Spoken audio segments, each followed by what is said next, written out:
Hey, everybody, welcome to the Jim Masters Show live entertainment lifestyle talk show series. How's everybody doing? It is Sunday at the time of this live broadcast. We know a lot of people like to watch us live worldwide, and it's awesome to have all of you here. I am your host, Jim Masters. Good name for the show, right? Jim Masters. And thanks to everybody who's been watching and sharing and tagging and celebrating this unique place we've created for light, love, and levity, great conversations, poignant moments, great entertainment, inspiring conversations as well with guests from Broadway and Hollywood, television, film, music, culinary arts, sports, comedy, inspiration, and everything in between. Everybody is welcome to join us here live or binge watch all of the episodes on our YouTube channel, Jim Masters TV, which is the channel you're watching right now. As a matter of fact, while you're there, we would absolutely love it if you click that big red button that you see that says subscribe. Reason why is YouTube loves that, but so do we. It really helps the series as we continue to expand and grow the series with so many cool surprises and so many amazing things we have coming up for you day in and day out. We've been doing this show over 420 episodes now live, almost 7 days a week, which is amazing. Those of you joining us for the first time, I work in television, radio, stage, and film. I've done this kind of work for a long time. So this show is sort of an extra thing I've added to my busy schedule in the day in television and radio, and it's been a blessing and a blast and so wonderful to join all of you. How's everybody doing there in wonderful JMS Lovity Land, as we call it? Everybody calls themselves Lovities because in the summer I said the show is a lot of light, love, and levity, and I ended up saying the word levity. And boy, I tell you, man, as soon as I said the word levity, everybody fell in love with the word levity. So the viewers now call themselves the Lovities. They call me Mr. Levity. They call this Levity Hall. And I think it's really cool. The world could use a little more levity and positivity, levity and humor, right? So good to have you with us. Subscribe to the YouTube channel, Jim Masters TV. Click the notification bell. That's really important so you never miss any of the episodes, daily episodes, plus our surprise pop-up shows we do. We have a lot of on location we're going to be doing for you this summer. We're going to take you to Florida and other places as well on our series. And again, it's an entertainment lifestyle talk show series, sort of patterned after the old school talk show style, warm and fun and conversational, freestyle, but at the same time with a modern vibe, modern twist as well. So we welcome you. We welcome all the Lovities watching all around the world. We mentioned definitely subscribe to Jim Masters TV and click the notification bell. Also, we would love it if you could drop a like, meaning you see that thumbs up sign, that sort of like sign on the YouTube channel for this episode, this video, click it. We would love that. And leave a comment if you enjoy this episode or any of the episodes of our series. We would love that as well. And folks are posting and commenting already, and we love that. We think that is awesome. Take a look at all of these great new folks joining us. We welcome everybody. And we're going to be welcoming in just a second our good friend Tony, nominated actor, singer, musician, writer. Of course, you know him from SpongeBob SquarePants. Ethan Slater. He's done much more than that incredible Broadway production, and we're so excited to have him here on the show. Look who's here. We have Sydney here. Hello, Jim Masters. It's Sydney. Welcome, Sydney, to our show once again. Great to have you here. We love it when you're here. Alessandra is watching in North Carolina, USA. She says, big Lovity family hug. All right, there we go. Boom. There's your Lovity hug from all the Lovities watching around the world. And if you're watching this later, not live, but you're watching this on our YouTube channel and binge watching, a lot of people binge our episodes of our series, you are welcome to our show as well. So it's great whether you're watching live or in the archives. Joan Sando is here. Hello, and welcome, new Lovities. You'll be glad you found Jim Masters. Enjoy. Thank you very much. I appreciate that. I wish we could print that out and put it on highway billboards. That would be cool. Alessandra in North Carolina says, hello. And let's see. Zach. Hey, Zach Pickett is here. We're doing the SpongeBob musical at a theater here in Jacksonville. We opened this week. Congratulations, Zach. That's really, really cool. Love that. Snake Eyes is here. Good to see you. Snake Eyes, welcome to the show. Hey, gang, subscribe to our YouTube channel. We have 400 episodes of amazing guests and talk and chat and levity and fun and surprises for you. Dear friend, June Rachelson Aspa. We love you, June. There in Greater Baltimore by Ray, originally of New York City. Ethan, great to be able to see you tonight. Yeah, absolutely. Tesla Bella's in the house as well. Love to all the Lovities from Tess watching in Florida. She welcomes Ethan as well. Good to see you, Tess. Juanita watching in South Africa. I think she's at a wine vineyard in South Africa right now, where unfortunately, because of the lockdown in South Africa, they don't have any wine. So she's struggling. Hi, regulars, and welcome to all the new Lovities. Good to see you in South Africa. And Crystal is watching in Connecticut. Hi, Jim and Lovities. Happy Sunday. Hope you're having a fantastic day. Looking forward to an exciting show with inspiring conversation. And Lovity, absolutely. Good to see you, Crystal. Hope you're doing well. June says, good to be here. Good to have you here, my friend June. Merlin watching in Ontario, Canada. She is here. She says, hey, everyone. June is, of course, in Maryland. Zach Pickett says, hey, y'all. Good to see you, Zach. Welcome. Tess says, hi, everyone. So happy to be here with Mr. Loverty and all of you. Great to have you with us as well. These are our summer hours, the 8 p.m. Eastern, 5 p.m. Pacific. We're doing that in the summer because everybody's out enjoying the day. And I love that. Snake Eyes goes, and we're live. You got it. And Alessandra says, we're all excited to see Nathan. Absolutely. Mary Bishop is here from Florida. Chloe Bailey, welcome to the show. Good to have you here. Jane is watching. She's one of our regular viewers in Sweden, where it's late into the hour. Good to see you, Jane. She says hello. Sherry Larson is here as well. Everybody is chiming in and commenting, and feel free to post a comment live or again later on. You can post it on our YouTube channel. Anna's watching in Florida, Jacksonville. Matter of fact, happy Sunday evening, Jim and Lovities. Looking forward to meeting the man who lives in the pineapple under the sea. And in Los Angeles as well at the moment. Joan Sandos says, good evening, Jim and Lovities. And Alessandra says, I might have to crochet me a SpongeBob doll after this show.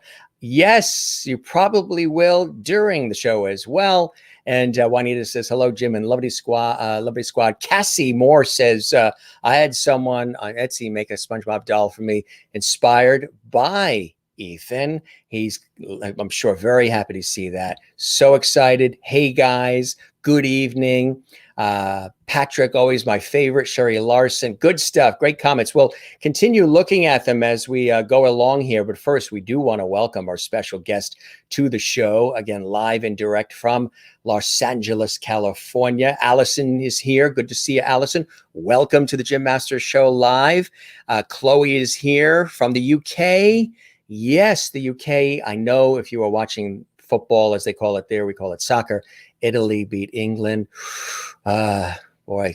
Congratulations for the Italian team, but I know folks in England right now are stinging a little bit. Good stuff. Ethan is in Los Angeles. He's going to join us in just a second. We love to greet our viewers since this is a talk show, an entertainment talk show. I have a conversation with the viewers first, like talk show hosts do, and then we greet the guest on. And you're there in New York. Good to have you with us from New York. And everybody here as well. Good stuff. And no one, I love that. No one says, hey, y'all. Welcome, no one. I'd love to have you here. And guess what? Ethan is here as well. And I just want to tell you a little bit about him in case you're joining us for the first time and maybe you only know him from SpongeBob, which of course, there you go. Look at that. Mid-air captured. But beyond SpongeBob, we'll talk about SpongeBob, of course, as well. He is a prolific actor and singer and musician and writer as well. Mostly based in New York, but he also is in L.A. Of course, nominated for a Tony Award and won the Drama Disc Award for playing SpongeBob in the SpongeBob musical, which also happened to be his Broadway debut. And as a writer, some of his upcoming projects include the films Intimators and also Silent Mode, and also both of which he wrote and co-stars in. Concept album for his musical Edge of the World. That's coming out in August. Now, if you're watching this later than August, you're watching this 6 months from now, then that, of course, then that's past tense news, but enjoy and just look for it online. He's released 2 EPs of original music available on Spotify as well. As an actor, other theater includes Who's Your Back Daddy as well, and Camelot. And when theater returns in the fall, he'll be playing Lee Harvey Oswald. That's right, the Balladeer and Assassins and Classic Stage Company. TV film credits include Fosse Verdon on FX, Law and Order on NBC, Murphy Brown on CBS, SpongeBob Live on Stage, Nickelodeon, and much, much more. And we are so excited to have him here live and direct from Los Angeles. Let's welcome Ethan to the show. He's all relaxed and ready to go. Hey, Ethan, welcome to the Jim Master Show Live, my friend. Good to have you with us. Jim, thank you for having me. It's so good to be here. My pleasure. My pleasure. How is the weather there? It's about 72 here on the East Coast. We're in the greater New York area between New York and Boston along the southern New England coast. 72, nice evening. How about for you in LA? That sounds lovely. It's 88, but feels hotter here. Not bad. I will say not so bad considering how hot it is so close by. But Yes, yeah, absolutely. Well, it's awesome to have you here, my friend, and we'll have a good time tonight. Really look forward to it. And I just want to show you some of I mentioned to you the levity that happens on the Jim Master Show Live, which is really, really cool. Here's some of it. Allison says, hi, Ethan. And Chloe says, hey, Ethan. And hey, Kathleen Walker, our great levity viewer from New York City, says, welcome, Ethan. And Alessandra in North Carolina says, yay. Of course, no one says, hey, King. I know one. No one, you are a someone. And Sydney says, oh my God. Hello, Ethan from Sydney Smith. Good to see Hey, you, Sydney. Sydney. Anne is watching in Southern California, one of our regular Levity viewers. Hello, everyone. Welcome, Ethan, as well. A couple more we'll check out here. Zach Pickett says, yes, we love it. Marv Albert on Channel 4 used to do that too. Yes. And let's see. Chloe says, hey, Ethan. And Allison, Snake Eyes is clapping.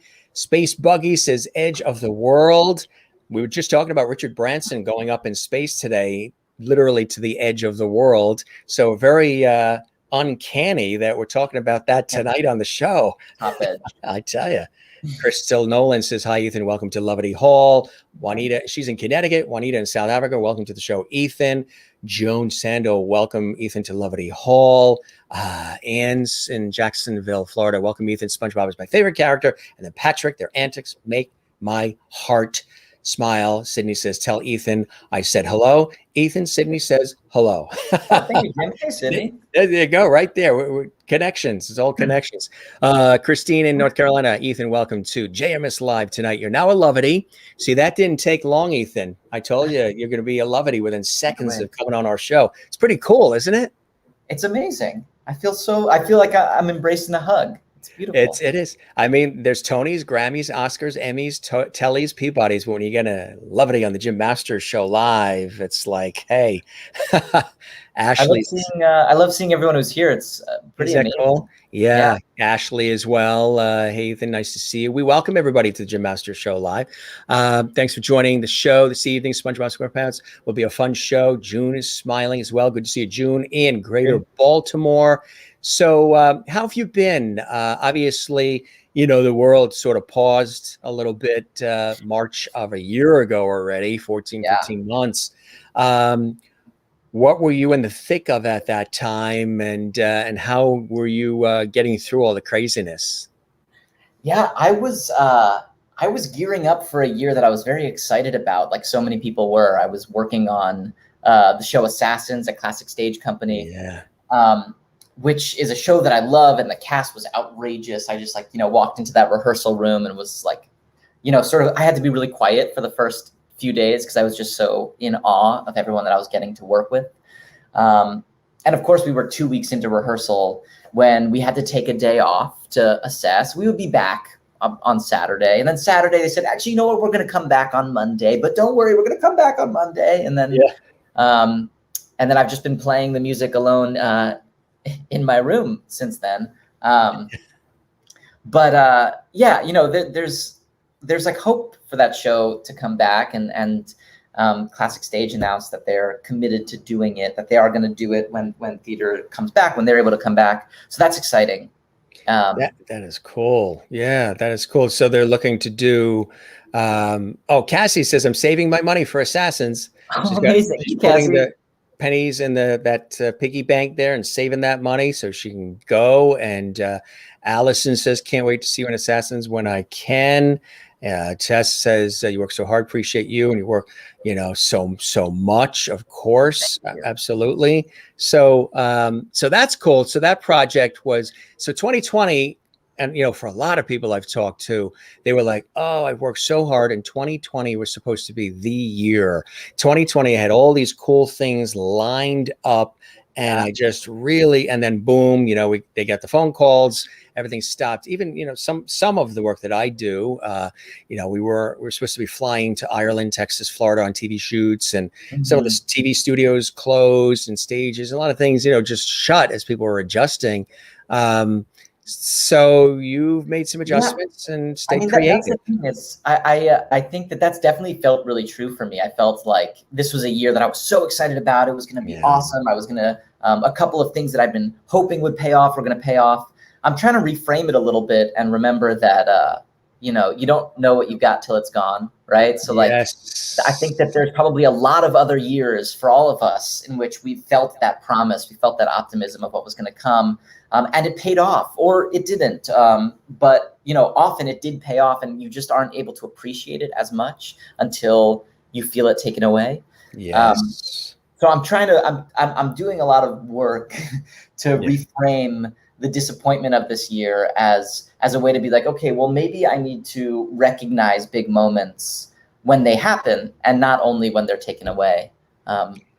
Not that I don't like recognize it, but I like that. That's a great way to frame it or reframe it, right? You got to look at the positive, because there's been so many teachable moments that have happened over the course of the year. What, from a creative standpoint, and just a little bit about maybe even yourself, because, we've all been sort of getting reacquainted with ourselves and with our friends and family in so many deeper ways, because we've had the time to do it. What are some of the things that you've learned maybe along the way, teachable moments, some things you've learned about yourself and how you maybe are coming out of it with a different eye, maybe creatively as well, from just, the experiences we've all endured? Yeah, it's a really good question. I mean, I think I really committed myself to a very strict working schedule, which I know it was not everyone's coping mechanism. I'm not saying that it was a, objectively good coping mechanism, but it was good for me.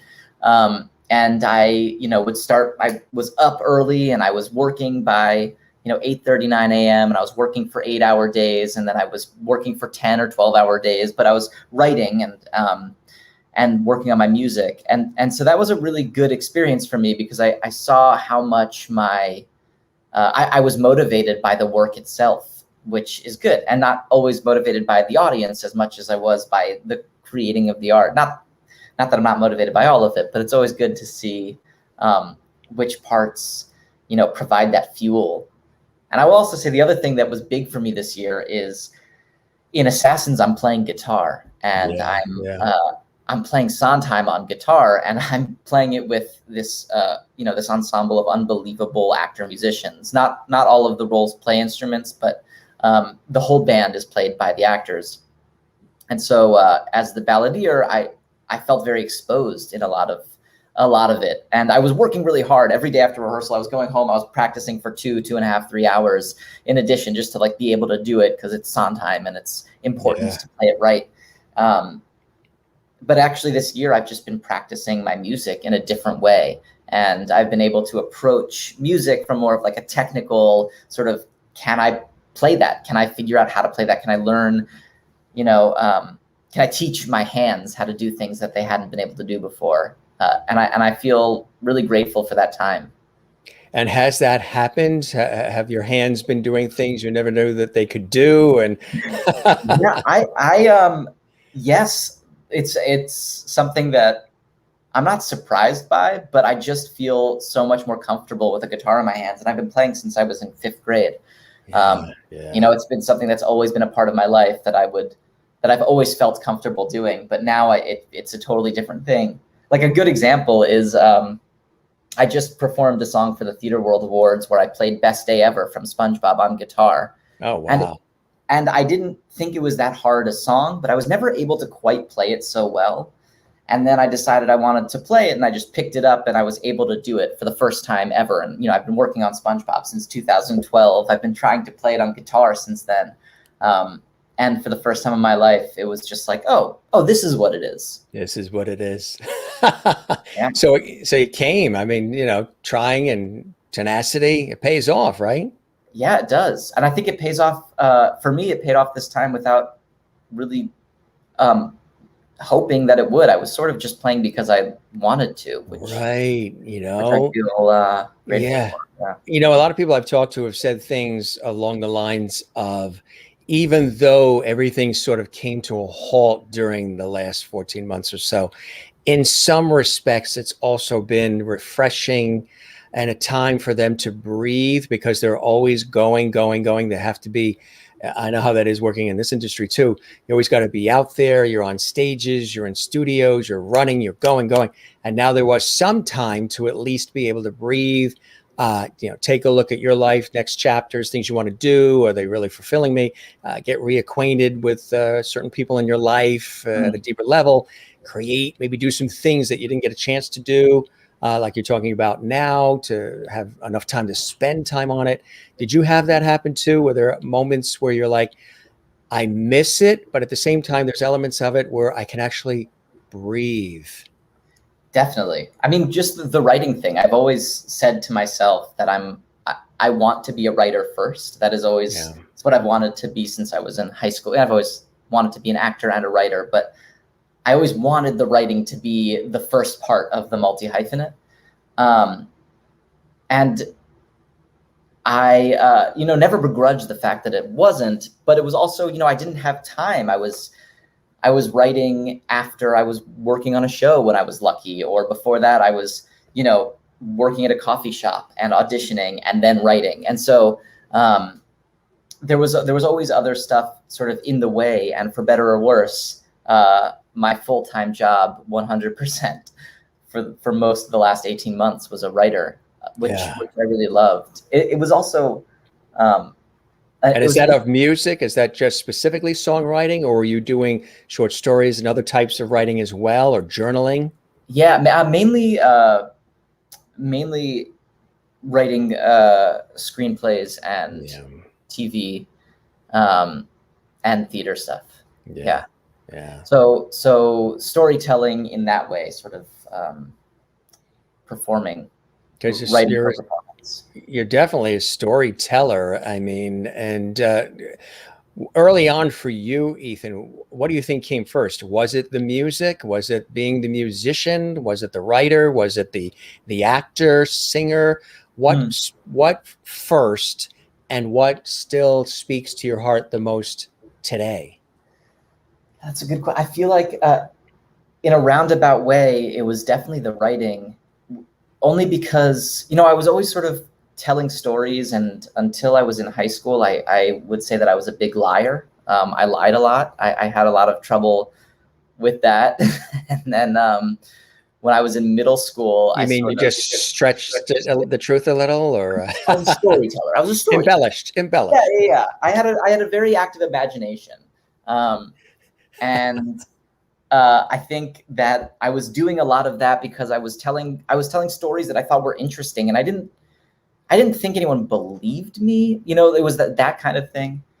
And then in 5th grade, I got a guitar and I started taking guitar lessons, and I had so much trouble learning other people's music from a very early time. While playing guitar, I was writing songs, and I was, basically writing poems and setting them to music with my couple of chords that I knew at the time. So I think that in that way, the writing always came first. Yeah. The writing as a storyteller came first, but of course, the thing that I was able to do the most was acting. And I love that. Like that's been my great joy. Started early for you too. This passion you have for entertaining and for the arts, wouldn't you say? Just cheesing in every picture. Hey, yes. You already know where the good lighting is. You already know where the camera is, and you're pointing up and smiling. You've got it down. How old are you there, Ethan? It must be like 5. I must be 5. 4, 5. Unbelievable. 5, and you already knew how to tie a bow tie. You're amazing. Proud of myself. Never use a clip-on. Yeah, don't keep that up there for too long. But was that at a special event, or were you at a show? Or that was a wedding. That was a family wedding. My sister I was at my sister's wedding, and she was looking through her pictures, and there's hundreds of pictures that come through in a wedding, and she was sending me one after the other until she realized that in 3/4 of them I'm in the back somewhere, just going like, yeah, like I've somehow spotted the camera. I'm just like, seeing it from every angle. You just know where it is. So, but early on, like you said, you picked up the guitar. At what age? I mean, really early, huh? Boom. Yeah. This is probably this another must cool be shot, fun, right? Yeah, I love this. This is in my sister's room. That's a great shot. I mean, you can tell you're in love with it already. I mean, you're how old there, probably? I mean, I must be. I think I'm 10, but I look younger. Yeah, huh? Yeah. I think I'm either a young-looking 10 or.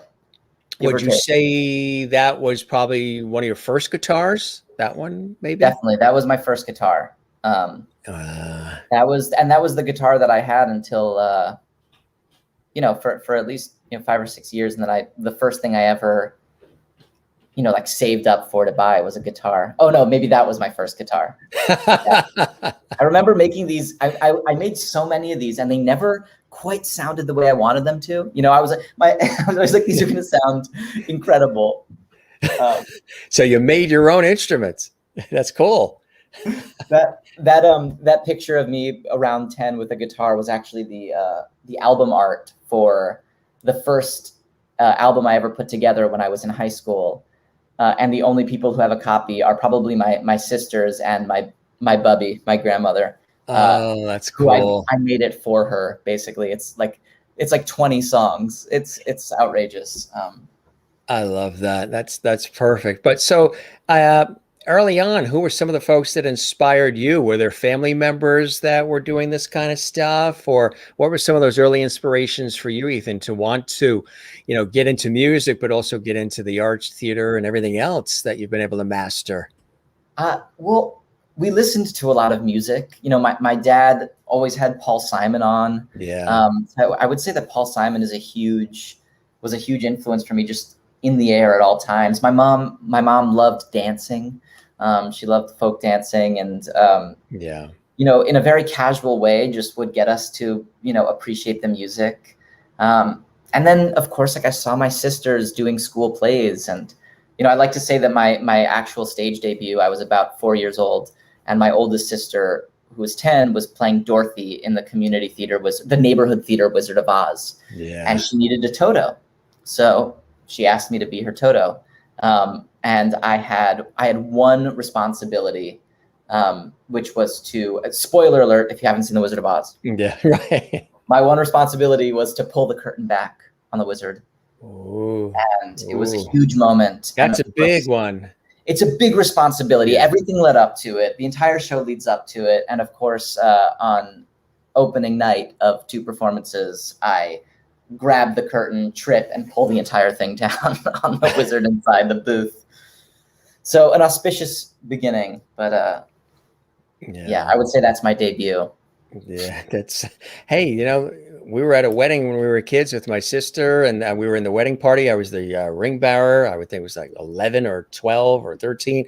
My sister was the flower girl, and at the wedding venue after the ceremony, they had the wedding venue in New York on Long Island, my cousin Pat getting married, and they have this big drum roll and spotlight, and here's Jimmy and Laurie Masters, and the spotlight goes on us, and I'm like 11 and she's 13 and she's a couple years younger, and the spotlight goes on, and all of a sudden I'm holding onto her hand, and I looked down and she's gone, and she had gotten caught on the actual dress and slipped, and all of a sudden she just went whoosh, like that. The spotlight's on us. She freezes, starts screaming and crying, and then all of a sudden you see these figures in the background start getting up out of the table and start running over, and it was my mother and father. Like, I think I'm frozen. I'm like, the spotlight's on. This is our big moment. She's there. I'm trying to help her up, but she doesn't want to get up because she's scared. And then my mother comes and just sort of scoops her away to the table, and I'm just standing there like, hi, everybody. Is that when you knew? Is that when you knew that you were meant to be in front of the camera? I've always been in situations on television, radio, and stage where I've had to ad lib and I've had to like make the best of chaotic stuff that's happened. I think that was the debut. They were testing me to see if I had the chops to do that at a big family wedding. And I nailed it. You nailed it. Absolutely. I nailed it. I'm like, I kind of like this. I think they're setting me up here. Alessandra says, when I was a kid, I used to be scared of the Wizard of Oz. Those monkeys scared me. Yes, Alessandra, that's so true. Allison never tired of the story. Cassia says, my debut wasn't so good either. I just remember one of the first times I was on television was actually on PBS, and I was hosting, and it goes back a ways. And you know how oftentimes when you're on and the producers or the directors will tell everybody, smile, and you think you're smiling, but you're thinking so much about what you have to say and what you got to do that you're not smiling as much as you really think you are. Like you're going, but I'm smiling right now. And they're like, no, you got to really smile. So I remember them holding up signs to myself and all the talent, smile more. Cause you're so focused on what you're doing. That was one of the first times I was on. I think I have that tape too. I'm like, I wasn't smiling much as I thought. That's like when you look back at when I look back at like middle school tapes, which I actually haven't really done in a while, but of me performing in middle school, I'm mouthing along with other people's words. Yes. Who does that? If you watch reruns of the early seasons of Fresh Prince of Bel-Air with Will Smith, he mouths the other actors and actresses' words. You see it. Sometimes you see it on soap operas too. They would mouth because that's all the dialogue they have. You see them mouthing the word of the person. You're cheating on my wife. Yeah, exactly. That's not what I said. I didn't cheat on you. Slap. So what was one of those early big breaks for you, Ethan? As you're going along, you're honing your skills and, you're enjoying the ride, and none of it comes easy. A lot of blood, sweat, and tears, time, work, all of it, luck, all those elements. What was one of the big early things for you that opened up the doors for you along the way? I feel like there's a couple of answers to that. I mean, one is just early on, there's so much like opportunity and privilege that came with where I was able to go to school and the people I was surrounded by. In high school, I feel like I like to say that my origin story is during the high school production of The Producers, which I was in with my good friend, amongst other really great friends. One of them was Noah Robbins, who is an unbelievable actor. And, he was auditioning for a show, going back and forth during our tech process for that in high school. He was going back and forth from New York. And on our final dress rehearsal, he came back and told us that he had booked the lead role in a Broadway show in Brighton Beach Memoirs. And I was like, that's unbelievable. Like maybe there's something attainable there.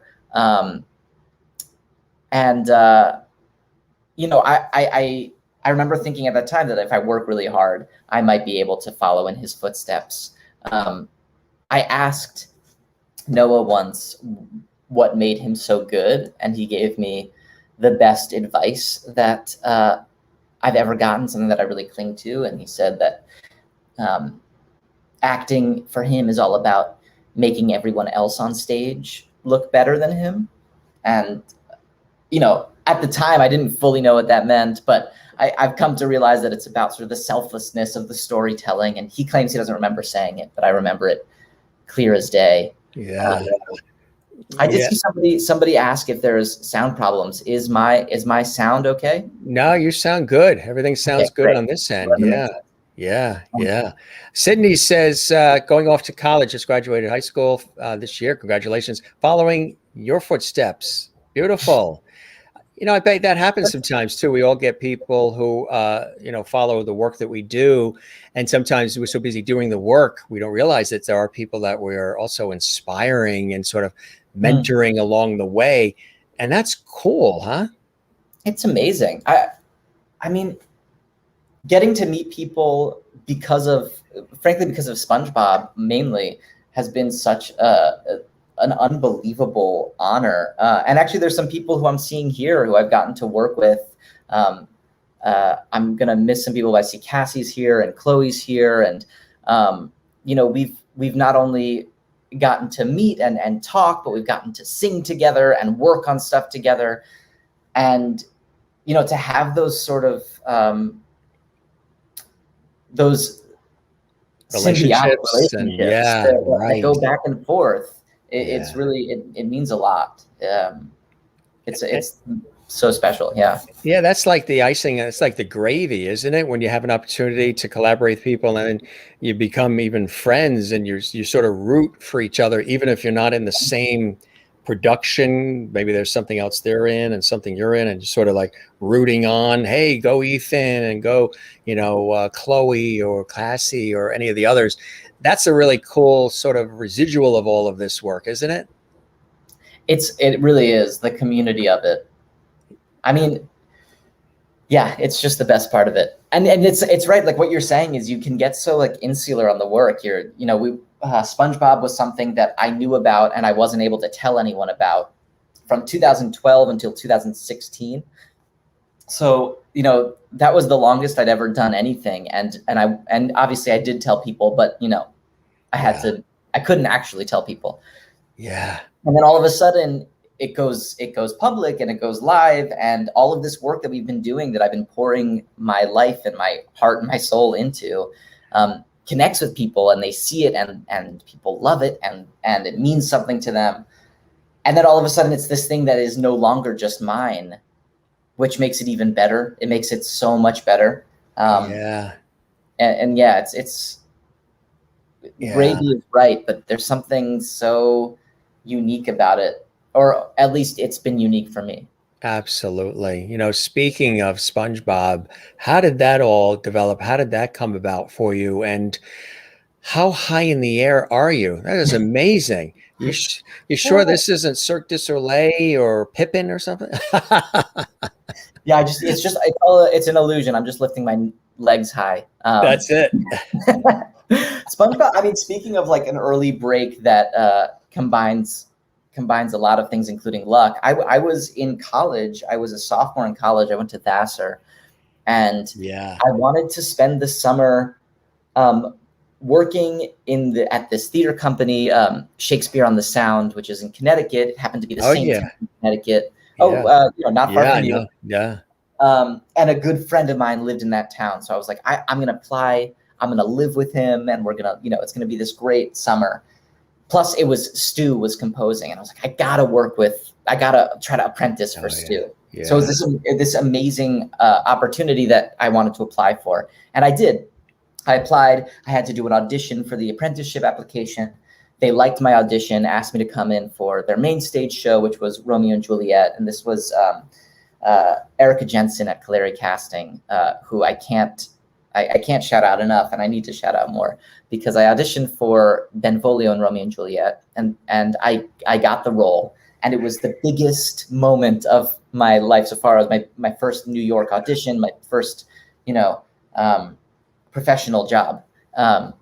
And 2 weeks later, I get a call from Erica's colleague, Paul Davis, and he says, I got your information from Erica. You did a great job. And we got this other thing. We can't tell you exactly what it is. It's being directed by Tina Landau, and you're sort of the right shape for it. So would you want to come in and audition for it? And, he sends me the sides, and it's clearly SpongeBob. It's called Bubble Burt. Oh, no, I'm sorry. It was Chipper Chip. Chipper Chip. So I'm sitting on my friend's beanbag chair in his dorm room. I'm looking at a poster of like all of the SpongeBob faces that he makes, and I'm like holding a SpongeBob plush doll. And I've got this audition for Tina Landau, whose book I am literally reading in class at the time. And so I'm like, I just can't really believe what's going on. I work really hard on putting together this physical comedy audition. I go in and I get the part, which was a 2-week long workshop. And And that workshop, there was no script yet. There was no music. They didn't even call it a musical. It was just a group of actors, which included Danny Skinner, who played Patrick on Broadway, and Michael Dobson, who is just the best and was our Foley artist and drummer. And we were in a room for 2 weeks trying to take this cartoon character and turn them into three-dimensional characters on stage. And what would that look like? How could we do it in like the weirdest ways, the coolest ways, that, all of that. And it was just the most amazing experience of my life. I couldn't get enough of these workshops. And then fortunately, we did a lot of workshops. Yeah, I would imagine, huh? Yeah. But when they said, "Hey, you're it. You're the guy, and it's going to be, Broadway. It's going to be this whole thing." You must have been like we say on the show oftentimes, pinchable moments, huh? Whew, truly a pinchable moment. I really couldn't believe it. I mean, I didn't know if I would be along for the ride. I didn't even know what the ride would look like. Yeah. We were never guaranteed Broadway. No one ever said this is going to Broadway. They said Nickelodeon doesn't need to do this. Right. If this isn't good, it ends.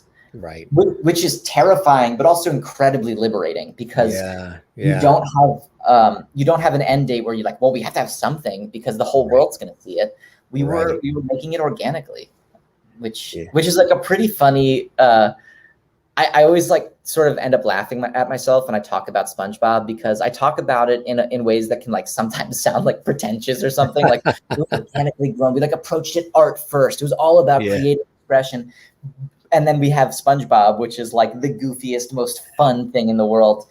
But it really was that. And I think that was the magic of working with Tina. And, who was also there at that first workshop was Kyle Jarrow, who was the book writer who worked with Tina.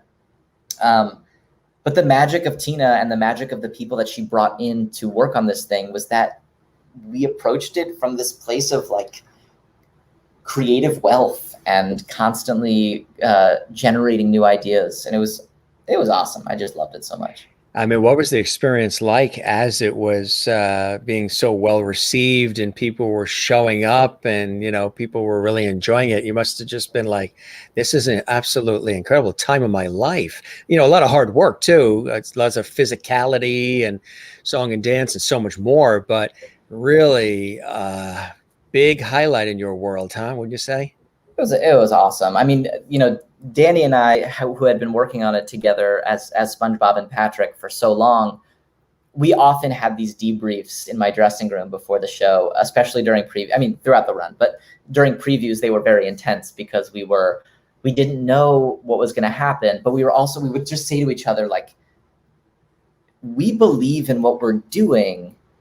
We're doing a really good job. It's better than it could be. It's maybe better than it should be. And I hope that people see that. And as we started meeting fans and meeting audience members and meeting, other people in our industry who are coming to see it and hearing their feedback, it was really, really validating of this work that we've done. I will say that, it's like a notorious thing that, sometimes you do or you don't want to read the review at the opening night party. And I had decided that like, I would just be too crushed to read the review. I needed to not read it, even though I knew that was unlikely. I was pretty sure that I wasn't going to be able to not read it, but I was going to try. And of course, as soon as I walk into the party, like everyone's coming up going like, did you read it? Did you read it? Yeah. Did you read the thing? Yeah. And I'm like, no, I'm going to try not to read it. And they're like, okay, but you can if you want to. Right. You can do it if you want. You might want to check it out. And phenomenal. I mean, we're talking Tony nomination stuff here, huh? That must have been another pinch me moment, huh? Absolutely wild. It's really outrageous, truly outrageous. But like the best part about that was getting to be in some of these rooms with people who I was just like, oh my, like I am your biggest fan. Like I think I just got to meet so many people that were unbelievable. Yeah, that was a pinch me moment. Is an Is what it understatement. is. Yeah, they're saying well deserved. You deserve the Drama Desk Award. Really inspirational. Safir the Frog. Good to see you as well. A couple of people asking where's the red hair. It's a lighting thing. I promise It's a you. lighting thing. It's yeah. Oh, he did this whole Alfred Hitchcock umbrella thing beforehand. It was really cool. You were practicing. You see Alfred Hitchcock on the shadow. He might even. There you go. Look. No. You pulled the curtain back. I revealed the truth.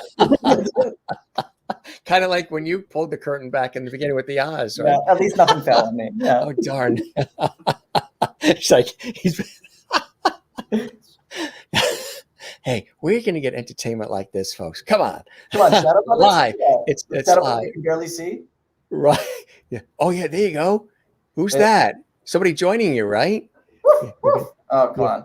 I think a little bit more. Worth it. I'm sorry. Yeah, it's got to go closer to you. I think it was backing out a little bit more towards you. There. Honestly, what you just witnessed is what the entire first workshop of SpongeBob was. It was like that was it. You just saw behind the scenes, a world premiere exclusive of behind the scenes. It was truly like, how could we make it look like my arm is stretching? So I'd be like, whoa. Yeah. Like just absolute nothing ideas, but they turned into something. Exactly. And Kathleen would love to see you on Broadway. She is in New York, which is really cool. And do you still asking about the costumes, I guess? Did I have any oopies in my costume in SpongeBob? Oh, I must have. I know that in Chicago I ripped my shorts. Yeah, tell us a couple of stories about, we work in these industries, you and I, where the key is to make it look effortless, easy, smooth, and carefree. And sometimes there are things that happen if they only knew. If they only knew. So shorts were ripped in Chicago. Shorts were ripped in Chicago, classic. We were trying things out, and I was doing the splits in it. I was running up and down in it. They ended up getting me these pants that were just so unbelievably elastic. It was perfect.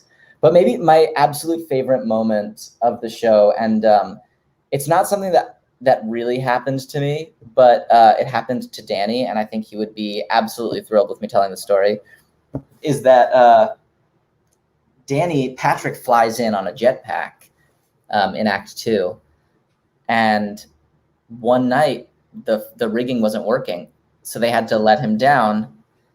And instead of flying in slow motion, just like, SpongeBob, and I'm like, Patrick, and he catches me, and it's this beautiful moment. Instead, he just I can see him in the wings. He's looking like this. He's like, and then his cue comes, and he just steps out, and he walks across the stage in slow motion, getting closer to me, does this look at all okay? SpongeBob. He arrives, he catches me in his arms, and we had the best post-show ever. It was so funny. See? Right, yeah, because sometimes those are the moments, right? You couldn't script that, and it just happens, and you got to run with it and make the best of it. And Snake Guy says, I remember hearing about this one. It's so good. And no one. Oh yeah. You were the fool who ripped his pants, LOL. No one said that. SpongeBob reference. Tori King, I loved seeing you on Broadway, and thanks for signing my playbill. Oh, I'm so glad. It's those little ripped pants vibes from Allison. RPV for short. And Cassie goes LOL. And so how do you guys? This is true, because sometimes you end up laughing, but how do you not laugh when things like that happen? I would be cracking up. I mean, there's times I'm sure where you have laughed. I know I've had things like that happen on TV and radio where we ended up laughing, but the key is to try not to. It's so hard. You really you just have to try to stay in the moment and try to know that everyone can see you. Yes, that will do it. I did learn early on that if I just couldn't make it, I had to just turn up stage for a moment, compose it, take 5 deep breaths. I'm in a rolling chair. I think maybe yeah. Come back all good, you know. I'm glad you didn't roll and bounce off the wall. That would have been. So, yeah, I mean, which is a cool thing, right? You look down, you look away, you turn away. It looks so casual. Nobody really knows anything. Although when they see you next time doing that in something, it'll be like, oh, he's doing a Tim Conway, Harvey Korman moment. He's about to break up. He's about to break up. Now I have to have a new thing, right? I have to come up with a new method. You've got to come up with something that they don't know. Yeah. I did have like this one moment where I had climbed to the top of Mount Humongous. If you've seen the show, it's like this sort of climactic moment. And we're 340 shows in or something like that. And I get up there and my line is, I'm here and it's really, really hot. But I get up there and I go, I'm here. And I can't for the life of me remember any of the next lines. So I just sit there. Yeah. And how I kept from not laughing is I panicked trying to think of a line and just sort of froze. And I'm just, and Danny, who I don't know how he wasn't laughing, and Lily, who was down there next to him, Lily Cooper playing Sandy, they're just like, you know, Danny goes, is it hot? Yeah. Yeah. Are you going to throw it in? Yeah. Little hints. Yeah. You just like talking through it. Good thing to have a colleague like that who helps, who sees that we can use a little boost and throw a few key lines out there for you to grab onto and help you guys recover, right? It's like Noah Robbins told me in high school, acting is all about making everyone else look funnier than you. See? Throwing the lines. So it all came full circle in that moment for you. You were suddenly thinking about, hey, I've heard this somewhere before, and it's actually happening to me live on stage. Right. He's holding me up. He's supporting me. There's a good question from No One. I love that handle. No One asks, did doing the SpongeBob voice laugh so much ever take a toll on your voice? Always having to pound that out constantly. That's a really good question. I worked really hard on doing it in a healthy way. And I worked with this incredible voice teacher for years with Liz Kaplan. She was wonderful. And we just worked on making it an extension of my natural voice. And so I think it was relatively healthy. But of course, then, not to go down this rabbit hole too much, but I did have a chunk of time, about 3 months, where I had a lot of trouble when my voice gave out on me. And I had, we started rehearsals in September, started performing in November, and I didn't have to change a note in the show really until the end of March. Maybe once I took an option, but I was basically able to do my entire show, no problem, until the last week of March. Maybe it was the first week of April. And all of a sudden, in the middle of the song "Hero Is My Middle Name," my voice just sort of went out on me, which is in the first act. It's really early on. I was just absolutely terrified and mortified. I finished the show, and then I called out for the first time that night. And my voice was on the fritz from then until, and this is award season, so there's a lot of stakes and whatever. The Tonys happen. And, I wasn't drinking. I was my diet is super, super regimented and really, really specific. And I kept to it fully. But my sleep schedule was also really specific. And the night of the Tonys, I was up until 4 a.m., drinking water, but, but still throwing off the whole equilibrium. Yeah. Right. And so I was this performance back is going to be so hard. I'm not going to have enough sleep, and my voice is going to be tired. And my voice was fine. And from June, July, August, September until we closed, I was more cautious with my voice in a lot of ways. And I was taking some options just to preserve myself and make sure I could do 8 shows a week. But, I all of a sudden it was back. And so I think that actually the thing that took a toll on me was not giving myself a break in that way, in those moments, and not sort of recognizing that it was a psychological thing. It was a lot of pressure, and I thought I was doing well with the pressure, and I think I was doing mostly pretty well with the pressure, but my voice, betrayed that a little.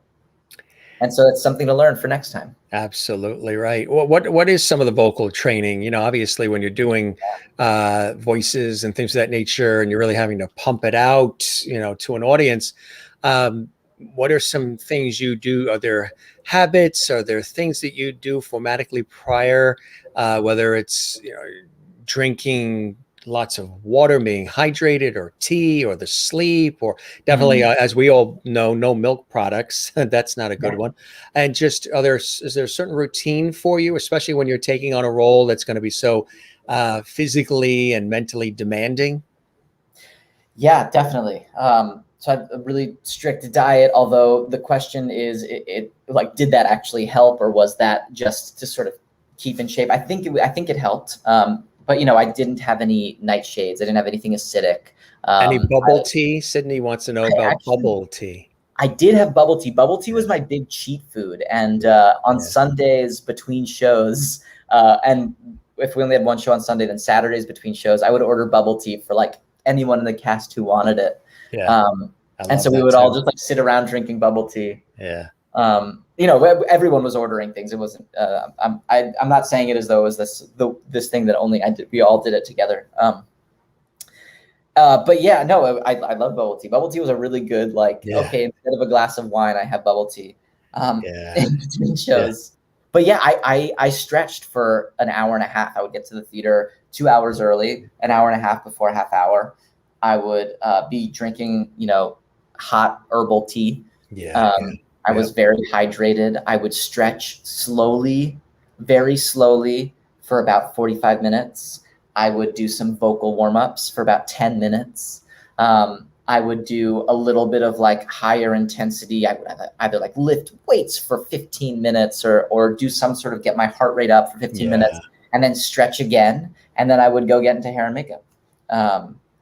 So I had a really long prep process, and a lot of that, a lot of it was yoga based, a lot of it was psychological. You meditate? I didn't do meditation in a sort of traditional sense, but I did a lot of quiet time.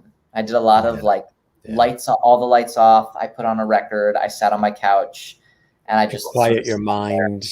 Quiet your mind, because you're going to do some high velocity stuff out on stage. So you have to have the balance. And are you able to balance things? Are you good at being able to shut things off and detach and get that recharge and rejuice, so then you can take it on the next day or the next time?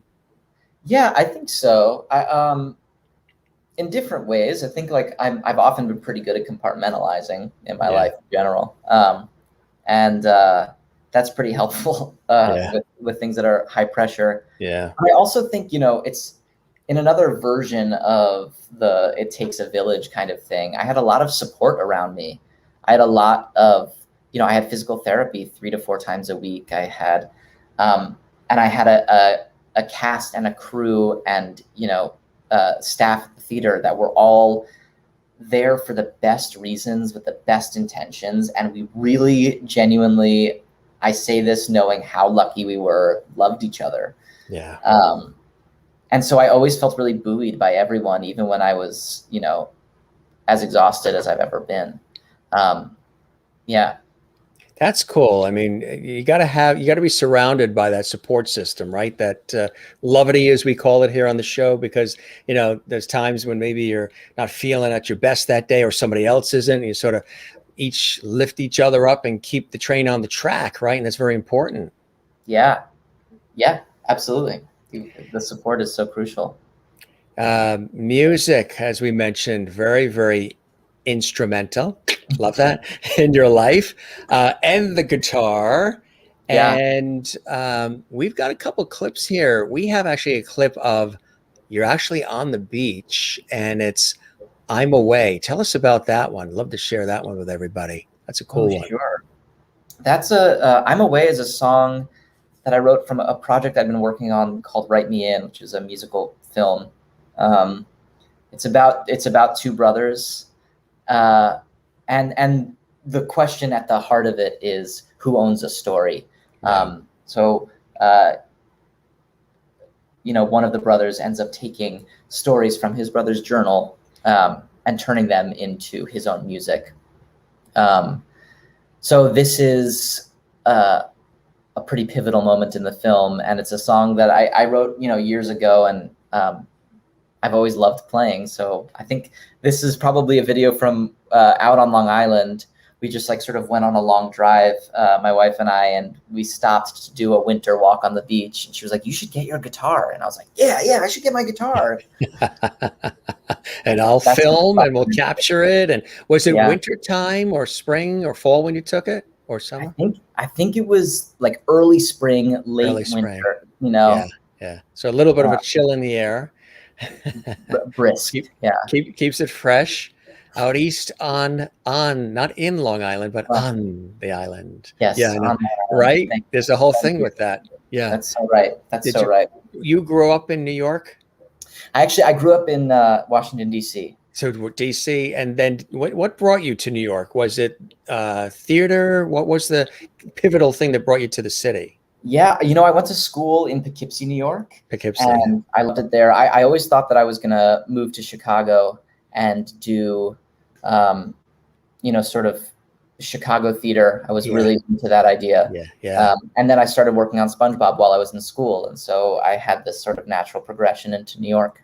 Yeah, that's it. Cool stuff. Well, here he is out on the island with them away and enjoying. We'll be back. Lots more with our friend Ethan Slater right here on the Jim Masters Show Live. Here we go.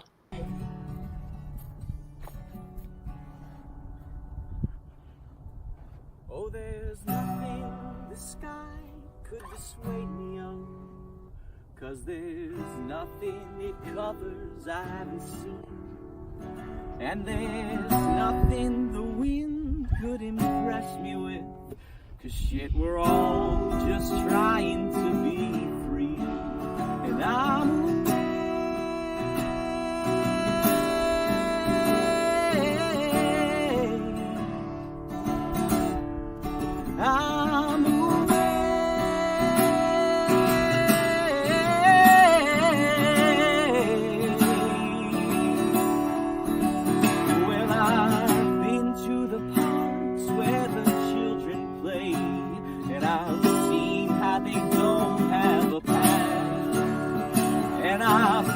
all the aches that an older man has, but I'm hoping this fever won't last. 'Cause I'm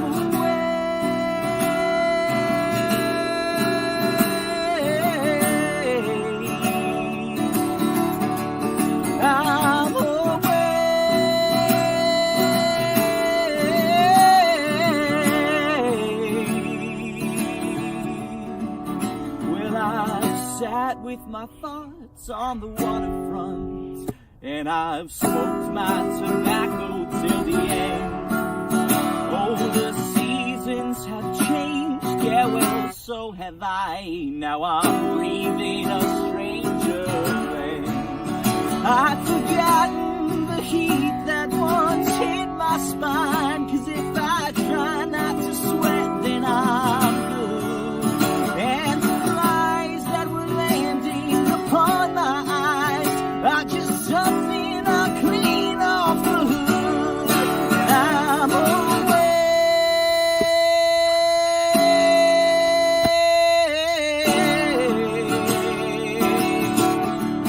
I'm away.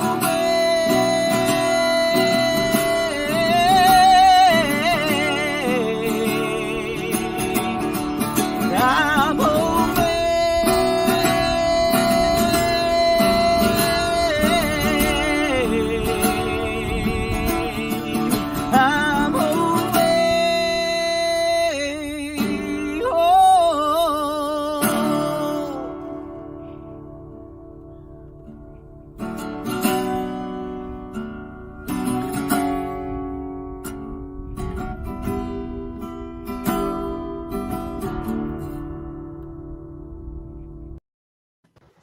Oh, love it. it. And it was actually the location was perfect. I mean, the water behind you, which was that the Long Island Sound or was that the Atlantic Ocean? Because That was the Long Island Sound. it was so almost. It was actually almost so good it looked like a green screen. It almost does. And the ridges and the sand too were so perfect. It was a great set. If I remember correctly, as soon as I stopped singing and the video ends, I look over and there's a woman walking her dog. I was just like, oh, I'm so sorry. I was just screaming at your face. She really heard it from afar and it attracted her and loved it. Austin says, this is a wonderful song, Ethan. Alessandra says, this is great, beautiful. She's in North Carolina. And Snake Eyes says, and that was amazing. Allison says, beautiful. Juanita in South Africa, wow, great voice. Love the song. Space Buggy, that was so good. Kathleen Walker in New York, awesome, great voice. No One says, lovely. You get a kick out of that one, don't you? No one. No one says lovely. No one says lovely. That is really, really cool. We actually have another song too. We got a treat for you here. We've got another song. This one is cool as well. And this is New York. Speaking of New York, on that New York theme, you want to tell us about that one or just play it and then talk after? I think this is a mashup of it's a mashup of two songs, and we were leaving New York, and it was in the middle of, actually I'll let the song speak for itself. It's a song that I really love about New York and the push and pull that city has on so many people. You're there in LA. Do you miss the East Coast at all? Certain elements of it? Yeah, I love New York. I'm not somebody who left New York because I didn't want to be there. We'll be back, and we'll be back and forth, I think, as much as possible. I miss it. I love it out here. It's beautiful out here. Yeah, I think all of the things I was worried about were not true. Not true. Yeah. But have you found a bagel out? Good slice of pizza out here? Yeah. I haven't yet. Yeah. I just haven't. I like the way you said it. Jim, are you kidding me? Out here? Wait, what? Yeah. Bagel pizza? Here? Yeah. Bagel right here? pizza. Yeah. No, I'm sorry. Still looking. Still looking. You have your stuff. Your stuff you have shipped in from the East Coast. That's right. I've got a guy. You got connections. Do you still have family in the DC area? Yeah, I've got a lot of family that's there in DC. I've got a lot of family that's in New York. Yeah. Everyone's on the East Coast. They're all on the East Coast. Almost everyone. So a good reason to come back. Here is this mashup on New York. It's a cool one, folks. And let's take a look right now. New York, I love you. You're bringing me down. New York, I love you, but you're bringing me down. Like a rat in a cage, pulling minimum wage. New York isn't New York without you, love. But if I saw you on 8th Avenue, well, you're the only motherfucker in the city who can stand me. New love isn't true love, back to you, love. So much for a home run from some blue blood. If I last straw you on 1st Avenue, you're the only motherfucker in the city who can handle me. I have lost a hero, I have lost a friend, but for you, darling, I'd do it all again. I have lost a hero, I have lost a friend, but for you, darling, I'd do it all again. New York, you're perfect, please don't change a thing. You're my billionaire man, now convinced he's a king. But they shuttered the stores when they closed all your doors. So New York isn't New York without you, love. So take me off your mailing list. For those who think it still exists, maybe I'm right, maybe you're wrong, and maybe I'm right. Maybe you're wrong, and maybe I'm right. But I have lost a hero, I have lost a friend, but for you, darling, I'd do it all again. I have lost a hero, I have lost a friend, but for you, darling, I'd do it all again. New York, I love you, but you're bringing me down. New York, I love you, but you're bringing me down. Oh, New York isn't New York without you, love.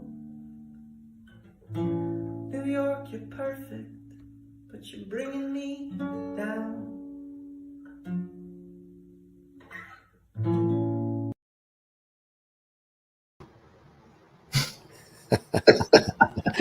I love your reactions in the little screen on the bottom there. Cool song. That's a mashup. That's a mashup. That's a mashup. Where were you when you filmed that? I was in the hallway of, we lived in an apartment in New York, in Brooklyn, in a brownstone. So I was in the sort of shared hallway stairwell. And obviously that was a bit of a moody point during pandemic. Pandemic, absolutely. You know, what's funny about that little side thing that I don't think I've ever mentioned out loud before, but one of those songs is by LCD Sound System, which is a band I absolutely love. And our downstairs neighbor was in LCD Sound System.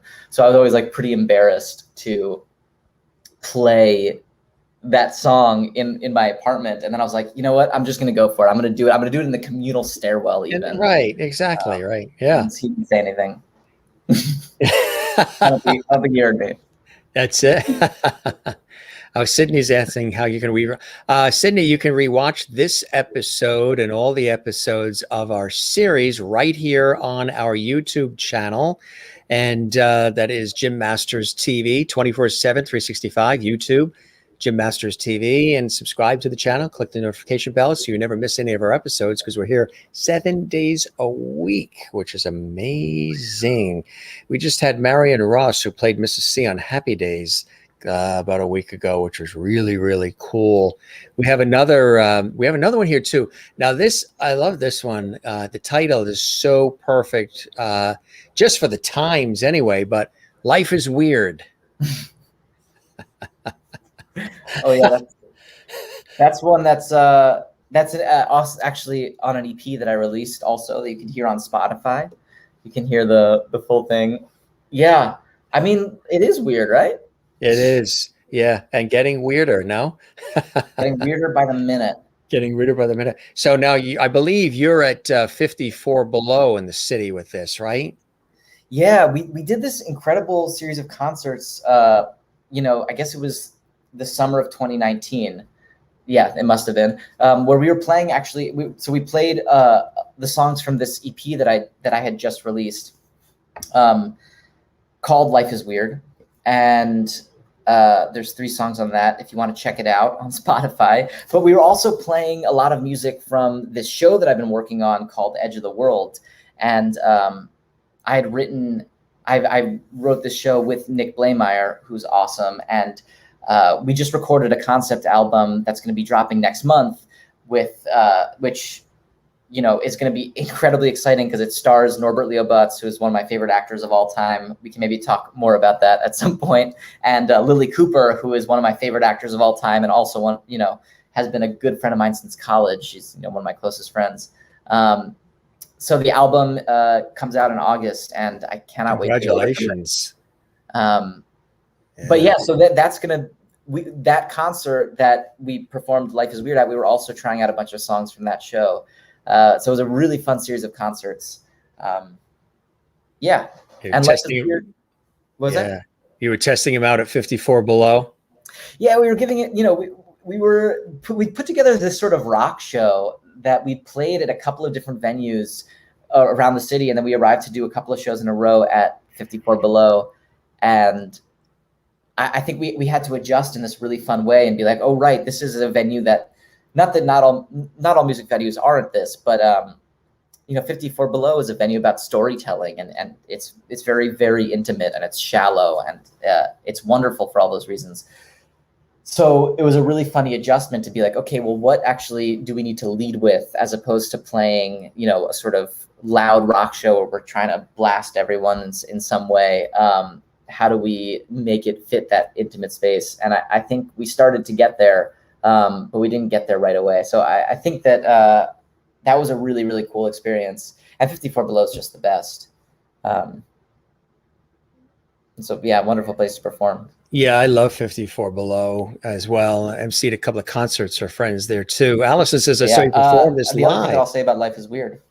She saw you perform live at 54 Below. We're able to play it is, that was a song that I think started in a way that I don't usually write songs. I usually write songs in a relatively, whatever sort of happens. Because I'm not working in the music industry. I'm not sort of writing, for the most part, I'm not really writing on assignment or writing to a specific thing. I'm just sort of in a moment. I consider it sometimes like a hobby, right? Like I sit down and I play. And if I'm able to form an EP out of it, or if I'm able to form an album out of it, then great. Edge of the World, obviously, I was writing for the story. And when I write musicals, I'm writing for musicals. But this was a song where I was like, you know what? There's some artists that I really like, and they keep on doing this thing where they're just playing quarter notes, just duh, duh, duh. And then they build melodies and beautiful chord changes around it. But the rhythm is really simple and really straightforward and easy to follow. And it reminded me so much of a lot of these bands that I listened to in high school that I loved so much. The sort of the driving, pulsing beat in that way. And so that's where this song started, was remembering why I connected to songs in the days when I was learning to love music and what it was about it that connected me to them. And so I tried to write one with that in mind. Alice says, can't wait to see the growth of Edge of the World from 54 Below to the concept album next month, which I think you'll be thrilled to hear how it's grown. It's grown in a really cool way. And Norbert sings everything better than anyone. So hearing him take over some of these songs, I think is going to be really exciting for you. Yeah, that's really, really cool. Let's take a look at that right now. Life is weird, ain't it, folks? As per Ethan. Here we go.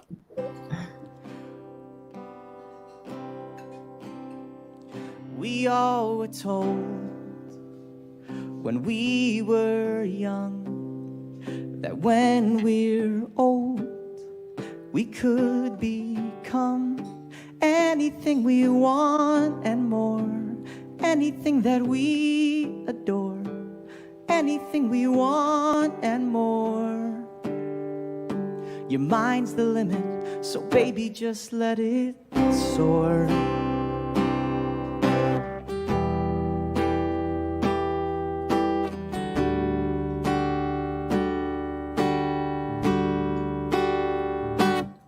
But then there's moments when you're growing up and you hear it would be really hard if you do anything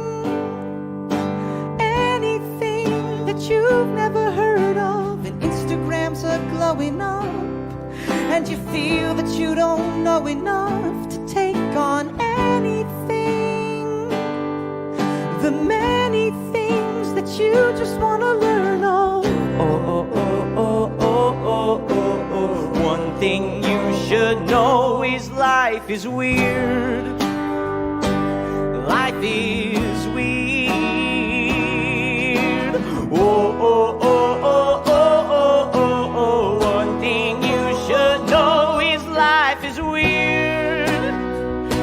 just goddamn weird. Whoa.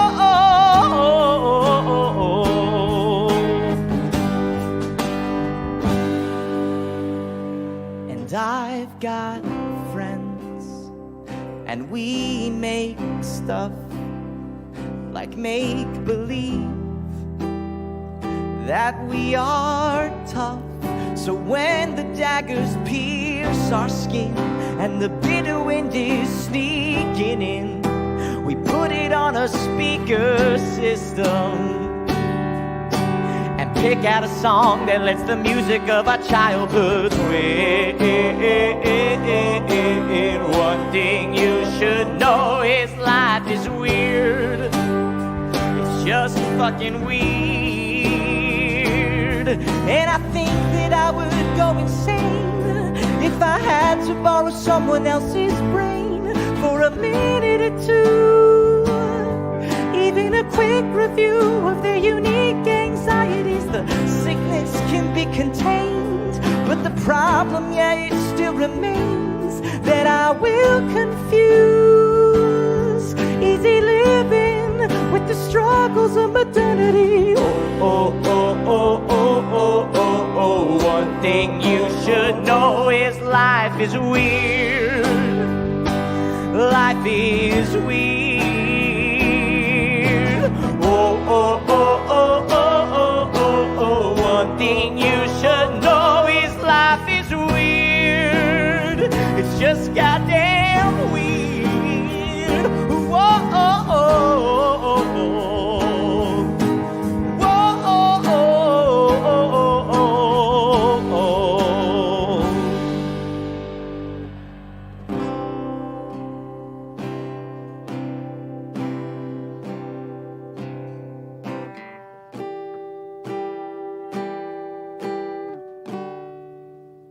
We all were told when we were young that when we're old we could become anything we want and more, anything that we adore, anything we want and more.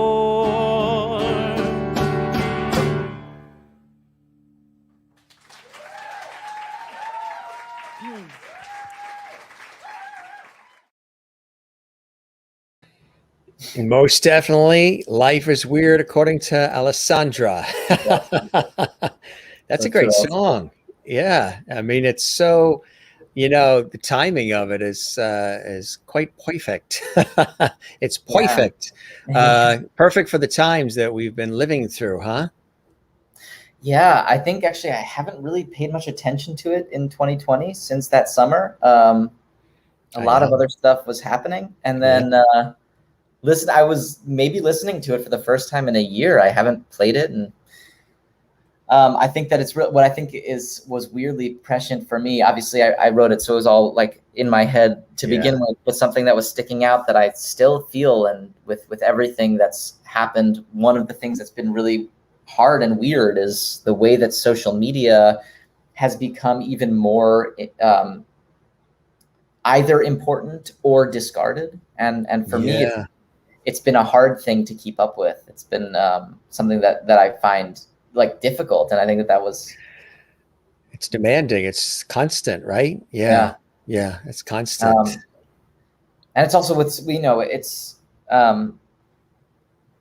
I'm sort of in awe of people who do use social media in a great way and in a way that brings them joy. But anyway, that's just something that has definitely been hitting me this year, and so, it's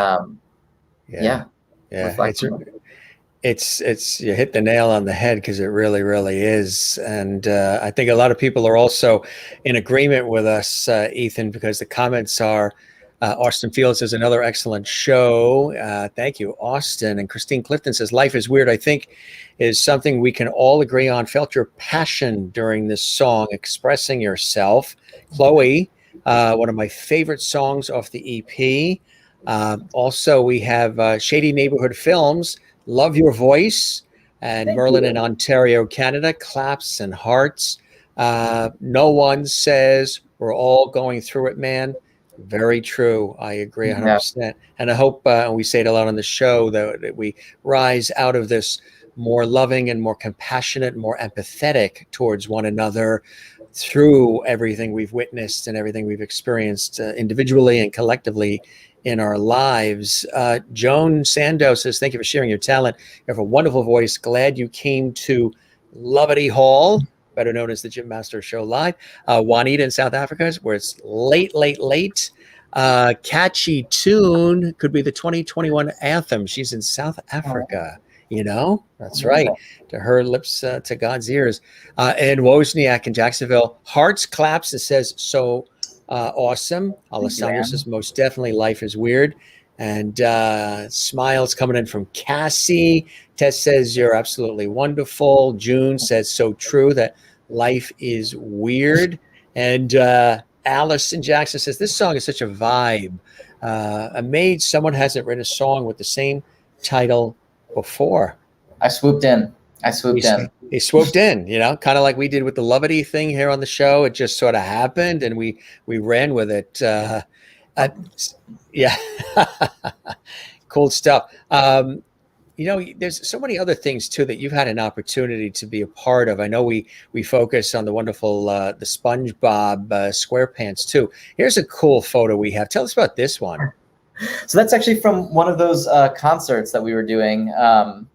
This was in our like hotel green room, and we did a concert at the W Hotel in New York. And me and Lily Cooper in the middle, Nick Blameyer singing. I think we're all smiling except for Nick, who's singing, and Dobson, who looks like a model. Look at that model look of Dobson. Is the Foley artist from SpongeBob, who also is a dear friend and a collaborator on those EPs.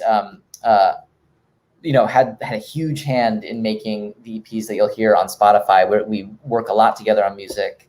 But yeah, we were prepping for the show here, and we were getting ourselves amped up to get out in front of an awesome audience. That was a killer show. Killer show. A couple of people were asking, where can they hear your music? They want to go out and start getting some of the music. Spotify, like you say, too. Is it iTunes, Amazon, other places as well? Should be anywhere that you listen to music. It should be there. Anywhere you listen to them, except maybe your shower. Well, if you have a Bluetooth. But if you have a Bluetooth. Very, very cool. I love this shot. Boom. Oh, yeah. That was so fun. I think no surprise, very hard on the neck. That's gotta be. That was one of those photo shoots that was just like, you know, sometimes, you know, if you're doing like sort of red carpet pictures, you're doing headshots, they're sort of like, well, headshots can be pretty creative, but there's something about working with a photographer who is, you know, working creatively in this way, and they're getting to do what they love to do and get to be led by the photographer in that way, as opposed to just, you know, in a press line where it's much more, you know, quick. There's something so fun about that. And so I really loved, you know, watching that experience. There was we did a whole day of shooting. A series of them. This is cool. Oh yeah, this was so fun. Another experience of just like, I got to see what the magic is made when Jenny Anderson did this photo. Is this where you were singing "You Light Up My Life"? Or yeah. I certainly should have been. Yeah. No, I think I was just singing "Good King Wenceslas" or something. Yes. Yes. Yeah. This was like, I think what's amazing about that is that they got this suit and they were like, it's so beautiful. And I was like, you guys, this isn't going to fit me. And they were like, oh no, that part we got. And they made it work. That is cool. Love this too. This is a cool one. Oh, yeah. Hey, it's Ethan Slater with Ethan Slater. Love it. I know, that was so funny. You show up to Radio City for your dress rehearsal, and the tech of the Tonys, and they have all these place cards where everyone's going to be sitting. Yeah. And so we were all just like looking, okay, who am I going to be sitting next to? Like, you know. Yeah. It's so fun. So cool. Yeah, that's a cool one too. I mean, you know, so many great experiences. And you're talking also about the album. And again, this is something, how long did it take to really put this together, Ethan? That is a really good question. I mean, it depends on where you start. We've been working on it, writing it for years now. And then we were getting ready to do some big developmental steps in 2020 and couldn't. And so I remember a couple of months in, I reached out to Nick and I was like, hey, I think we should maybe we should make an album or something. And he was like, yeah, like maybe not right now, because everything is really too hard to like think. And I was like, yeah, not right now. And then a month later he calls me, he's like, hey man, we should make an album. And I was like, yes, you're so right, we should. And so we fortunately like had some people had seen our show and were aware of the music and were aware of what we wanted to do. And we got in this place of using the concept album as a development step. We've been developing the show. It's in some ways sort of backwards in terms of a show. We're doing our concept album first, which is, Jesus Christ Superstar. Tommy obviously did it. But we decided that we really wanted to throw ourselves into making this album as we developed the show. And we teamed up with Broadway Records, who have been amazing. And, we've got some incredible people working on it. But what was really a very unique experience, at least for me, was that this was a record made, in 2020 and 2021. So we were all recording in different parts. Our amazing producer was in Minneapolis, who's mixing the whole thing. Norbert was on location shooting a TV show. Lily was at her home in New York. I was at my home in Los Angeles. We were just all over. We were in fully different places. Nick was in his home, and we recorded it from where we were. Some in studios, some using the same mics. I turned my apartment into a home studio, and it was a really difficult thing to do in different places, and such beauty came out of it. And honestly, I think one of the things that I'm most proud of is that it still somehow feels like we were all in the same place. This album feels like us just standing around a mic, because that's how we approached it. All of us, we were all there when everyone was recording. We were all together. We did it as a little group, as a band. And of course, the musicians were also in their own places. Mike Dobson, again, is on this record. Yeah. So it was quite a challenge, but actually, like so many things, necessity is the mother of invention. This gave us the opportunity to really think about the liveness of it and how we wanted it to feel live, especially since we couldn't do it in the normal live way.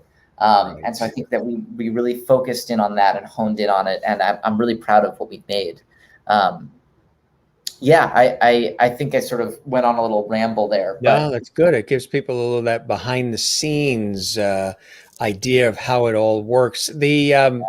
There's another song. Is this also part of it as well? Rocks and Things. Is that tied to it? So Rocks and Things is a song on the album of Edge of the World. Is it from Edge of the World? The basic story of the musical is, a young father moves him and his son to rural, isolated Alaska, where the boy is raised using imagination to cope with the loneliness of his surroundings. There he makes friends with wolves and learns how to survive in the wilderness. It's a story about grief in some ways, about imagination and childhood in others. And it's, this sort of sweeping folk hand-spun tale where the musicians are on stage, and that's sort of the vibe of it. And the song Rocks and Things is sung by Henry the Father, played on the album by Norbert Leo Butz, and he sings it way better than I do, way, way better. But this is a moment in which he's a geologist and he's hanging off of the side of a cliff, finally seeing perspective on this massive thing he's done. And that's Rocks and Things. Guess what we have from 54 Below?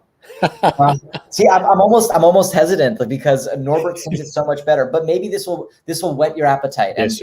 Yes. This is a 4. Norbert's a 14. So you got it. Here's Ethan with Rocks and Things, because life is weird. That's so true. Here it is at 54 below.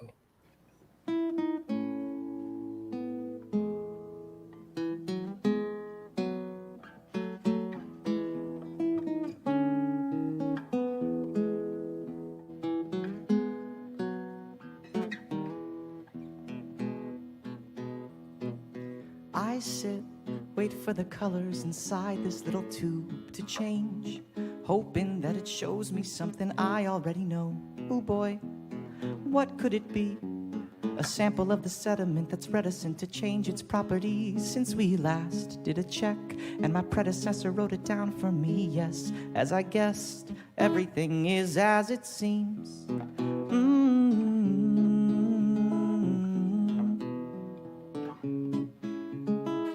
It's funny how we spend our lives searching and researching for something our parents already knew. Yet when we search for something timeless, something ageless and refined, we find that even from the ancient truths, we might mine something new.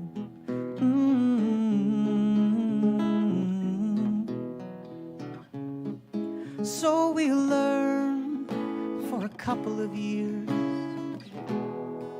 till we know what the sediment knows, and we'll burn a couple of tears, but no more than the fear in living alone in the crowd.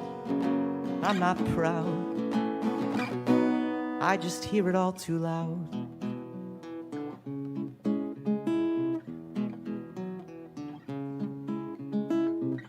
No one stares here, there's no one to stare, no one to ask me how I've been holding up.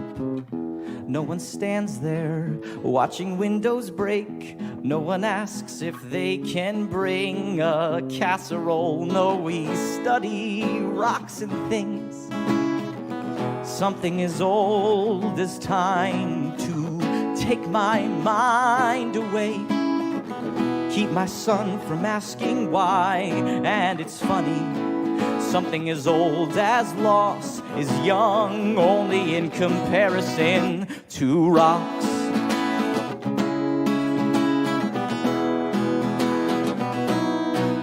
So we learn for a couple of years, maybe hundreds of years, till we know what the sediment knows, and we'll burn a couple of tears, but no more than the fear in living alone in the crowd. He's the one thing I'm proud of, but can I give him all the love he needs? If it were grace I were looking for, that's where I'd find it. I'd find it in him more than any god above. You're the one I love. So we learn for hundreds and hundreds of years, till we know what they know.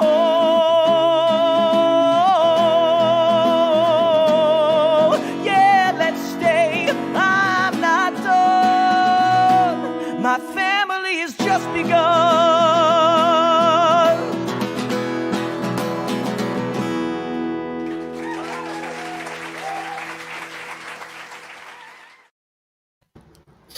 Really nice. And that's how you were through the whole song, just like that. You were just really, what are you thinking when you see the clips and you feel it and, you know, it comes back to you a little bit? It's cool stuff, isn't it?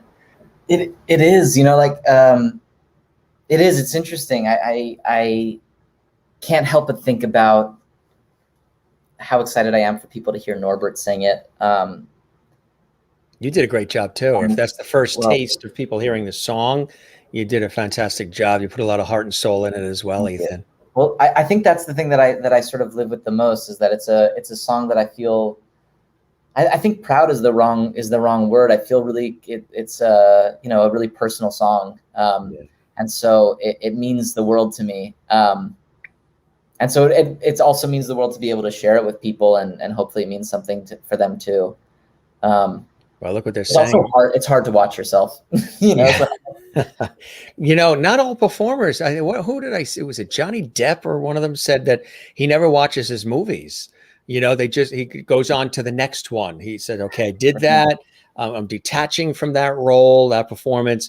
Do you do that too? Do you try to, SpongeBob or something? I mean, I know people probably even, when they see you in the supermarket, they expect you to morph right into the role, right? And start, doing some backflips and other kinds of things as well. Are you able to detach? Is a special case. I do a lot of splits and backflips in the supermarket, but otherwise. And that's in the produce section. Yeah, well, you got to. Yeah. I think, you know what? I think it's a real luxury to be able to detach. It's the luxury of knowing that, it's a luxury I'm not sure I'll ever really be able to afford in some ways, because I feel like I need to learn from myself. And, when I watch myself, I can see things like, oh, I like this part because I'm approaching it this way, and I don't like this part because I'm approaching it this way. And you can only really, really sense that by watching it. Are you hard on yourself generally? I feel like your own worst critic? I think I am a harsh critic of myself. I don't know if I'm my worst critic. I think there might be people who think less of me than I do. I hope not. Who are those people? What are their names? They're not Lovities. Well, I'm not going to count them out. I can't say for sure that there aren't. But I don't know. I think I'm a little bit of a harsh critic. But for the ones that are here tonight, it's you. Yeah. Okay. I'll take that. I will say I had never seen SpongeBob, except I snuck into the back of the theater once when I was pretty sick and had to call out of a show. And I snuck in the back and I watched my understudy perform. It was Curtis Holbrook, and he was awesome. It was great. But I never really seen the show until we filmed it for Nickelodeon. Nickelodeon, right? And we were watching it, and I had to watch it like in the back, through the jacket for the first time. But I watched it a bunch of times. Did you learn to appreciate it, knowing all the hard work and everything that goes into it? Because like for me, you talked about bringing out old tapes and things and looking at earlier things you've done. I've learned to do that as well. And I will, because, sometimes I'll see myself on something that I did on television. Like this weekend, there's some things, shows, concerts and stuff we did that are airing on PBS. And when I first see what we did in the studio and then it's airing, if it's been filmed or recorded and then they air it later, for me, there's this shock value of like, because I'm like looking really in a critiqued way for everything. Am I smiling? Am I saying the right things? Did I move over here correctly? Did that make sense? And there's times I've been with family and friends and we're all, on the same couches or whatever. I'm like, okay, now we're going to watch this. It's coming on tonight. Pretend you don't know me. I know it's just going to be hard, but when you see it, pretend you don't, that guy that you're seeing on there and me, they're not the same. And then when it does come on, I'm like, would you have been convinced by what he said? Did that move you? Did that touch you? Because I usually will find things that I don't like right away because I'm looking, the analogy, the way I described it to a couple of people is when we do the work, you're seeing it looking out this way through your eyes. So you're seeing out from you, but now you're seeing the reverse. You're seeing it as everybody else is seeing it. And it's a totally different perspective. You're separate from yourself. And you can easily find different things. What I wear that color for? And maybe I should have done this and done that. And I've learned to pull out the old tapes and different things and say, you know what? When they were saying you knocked it out of the park, or the producers were like, that was amazing. Oh, high five. That was great. We loved it. And I heard it, but I didn't let it sink in because I'm still striving for my version of excellence. Now, when I look at it and say, you know what, under those conditions, with all that was going on, with that level of experience, that was pretty damn good, but I've got to be emotionally detached from it. So it needs to be like a little bit past when I did to then detach that emotion and then look at it from the way that pretty much everybody else will be seeing it to fully appreciate it. Are you like that? Yeah. I think that totally rings true to me. And I think I don't know if this part is true for you too, but I also think I need to watch it alone so that I'm not so that I can yes, give myself that pep talk and be like, okay, be objective, as opposed to being like, are they watching? Are they laughing at that? You know? Right. Or they start asking questions during it, and Right. why did you wear that shirt? What was that? What were you trying to say? Or yeah, no, that wasn't what I was actually saying. You're gonna miss the next part. So you've learned to appreciate, but you're not necessarily a fan of seeing yourself right away. Because somebody asked, how about television and film? Would you like to do more? You've done television. Would you like to do more TV, more film? Yeah, I've done some film also, and I've really I love it. I love doing it. I got to do a little bit this year as well. I've done filmed a couple of things. Yeah, you have some upcoming projects too. I mentioned, right? Silent Mode and others. Yeah, so Silent Mode is still sort of script development. We shot a short film that I co-wrote and that I was in, and we're in post-production on that, which is pretty fun. And then got to work on someone else's another movie that was a nice shooting on a film lot in Los Angeles, which is pretty cool, on a studio lot. So that was, those have been really good experiences that I'm learning a lot from on each of them. But I want to keep doing more. I mean, I do really love it. I will say that the watching it back thing is tough, just because it's you're switching the perspective and you remember it one way. So you're actually just seeing something that you don't remember. It's sort of uncanny valley in that way. You're like, oh, I was there. I remember this day, or like, I remember this setup. And yet I don't remember it happening like this, or, I thought I was funny. Why am I not funny here? I did a show anyway, but sure, there was this thing I did. There's a thing, for another time. Yeah. But it definitely is like, it's uncanny, but it is, there also can be some real joy and pride in watching it, in addition to the learning experience of being like, oh, we did that. That was the biggest thing for me, actually, watching SpongeBob, is that the first time I watched it, I was like hard on myself. I was like, why did I do that? Why is my face doing that? Why did I choose to do this here? I thought that was a good idea. Yeah. And then I was like, oh, but God, Danny is so funny. He's so good. Oh, Christina is killing it. Oh my, Gavin is amazing. Like, they're even better from this perspective.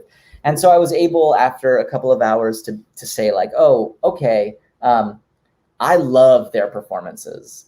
And I remember their performances from on stage, and I know that this looks different than it did being right next to them, but I love what they're doing.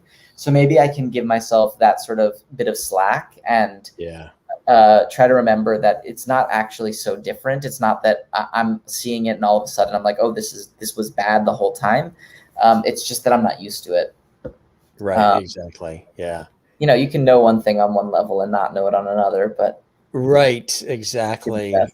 And sometimes when you see it, then it puts a whole new perspective on it. I mentioned the television and Law and Order. I was on an episode of Law and Order too. They shoot it, there in the city at the Chelsea Piers. There was a court officer in an episode. That was kind of cool. Murphy Brown and tell us about that. Do you enjoy TV? It's awesome. Murphy Brown was my first time doing like a sitcom. Yeah. Which was super cool, sort of filmed in front of a live studio audience kind of thing. And what was so fun about that was rehearsing. We rehearsed for, the week leading up to it, and then we shot it. It was very familiar in that way.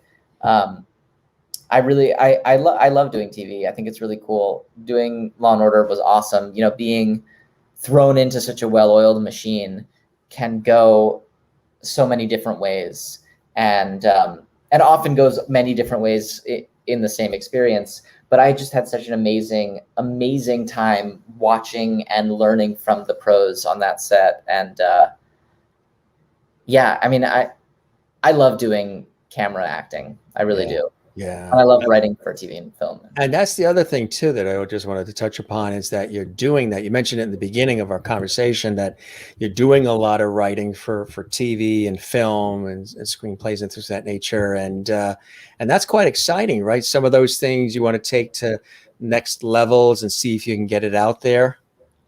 Yeah, I've got a bunch of things in that really vague phrase known as development, but I've got that are moving that I can't really talk about so much specifically, but I do, that trying to push it to the next level and see what we can do. And I'm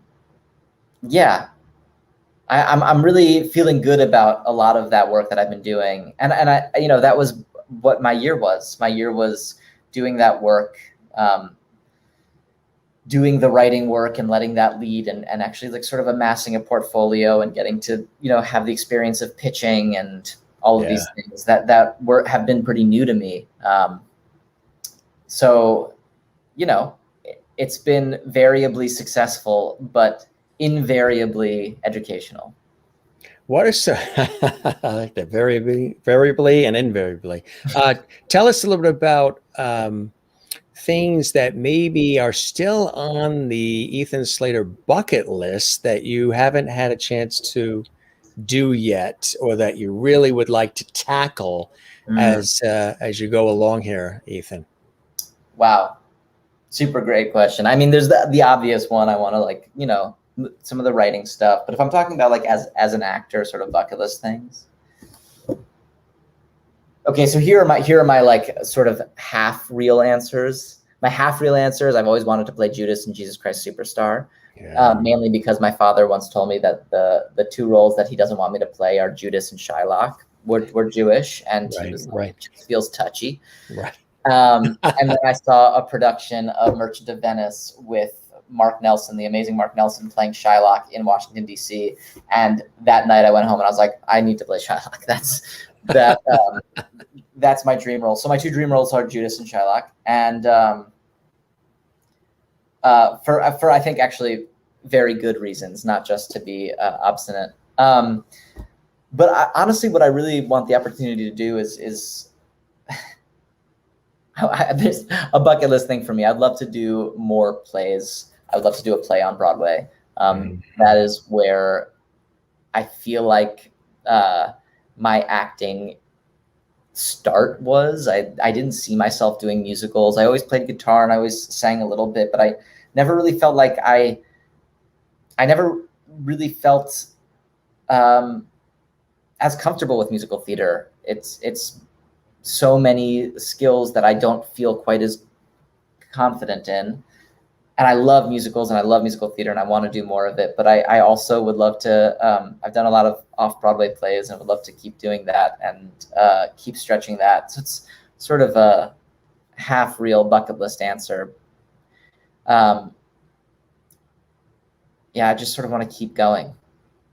That's a plus. That's a positive. That's a good way to think about it. Do you tend to, the Ethan who isn't necessarily taking on the role, just the Ethan in general, the Ethan that you see in the mirror each morning, do you tend to lean comedic or dramatic, or do you like both?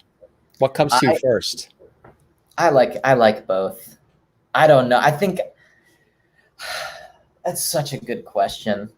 Why, thank you. Such a good question. I was just like, I was just hanging out with my family. Yeah. You ask really good questions. I was just hanging out with my family and I just had this like great moment of, we were all together over dinner for the first time in, a long, long time, as it's been for a lot of people. And so we're together and we're having dinner and it was just like an hour and a half of jokes. Serious things we would be talking about serious things. We'd be talking about frivolous things, but we were just like going, just joke. And I was like, oh yeah, I feel really comfortable here. This is like, this is natural. It's natural and it's right. Exactly. Riffing one after the other. And you felt at home and natural. Right. Yeah, so I definitely love that mode, but I like telling serious stories. I'm relatively self-serious, so I think my answer is a cop-out. My answer is that when I look at myself in the mirror, I see somebody who is invested in telling serious stories, dramatic stories through comedy. Yeah, right, exactly. Total cop-out of an answer. No, but it's good. You blended the two in, so that was a safe answer because you sort of got it all in there in Right. that one fell swoop. Yeah, I didn't want to leap too far. Yeah. No, that was good. That was very smooth, Slater. Thank you very much. Thank you very much. Would you write a book about your experiences? So you know what? I do want to write a book at some point in my life. I think it's probably a decade away, at the very least. Yeah. But I'm still brainstorming. You're still brainstorming. Why do you love doing this so much, the stuff you're doing? I mean, you've had, in an early amount of time and in a brilliant way, some really fantastic things that have come your way that you've seized and made the most of and learned from, which is very cool. And all these different areas, music and television and film and stage and Broadway, all of it. What are some of those things that are blessings and joys and inspirations that continue for you, Ethan, that spur you on to do what you do? I really like connecting with people on a very specific kind of level, and I think sharing the stories that make us who we are. We're all so different. There's the core of universality. And so I love being a part of telling those stories. And whether that is because I can facilitate somebody else's story, I can help somebody else tell their story in an important way. Or I can find ways that my stories are part of somebody else's. I think that it really is all about connection in that way. And then, a big part of that, if I'm being fully honest, is it's about sort of understanding myself. And I want to know myself better. I want to keep on sort of diving into little moments in my life and sort of exploding them, and finding the ways that it can help me connect with others. So I think what I think is so beautiful about storytelling is that it is simultaneously really personal and individual, and then on top of that, it's outrageously communal. It's the most communal thing you can do in a lot of ways. So yeah, I think that's what spurs me on. I think there's a lot that one can do with storytelling. And I'm hoping to be able to do that more, taking it from just writing a show to, reaching out into communities and actually like helping in concrete ways. Because I think storytelling is important, but I think action is also really important. Absolutely right. Absolutely. If you could talk to him today, what would the Ethan of today say to that Ethan of then? Play more scales. Play more scales. You know what? Eat your vegetables. Yeah, eat your vegetables. Yeah. I would say don't be embarrassed by how intensely you dive into weird things. I like that. That. Yeah, because so oftentimes we worry about those things, and that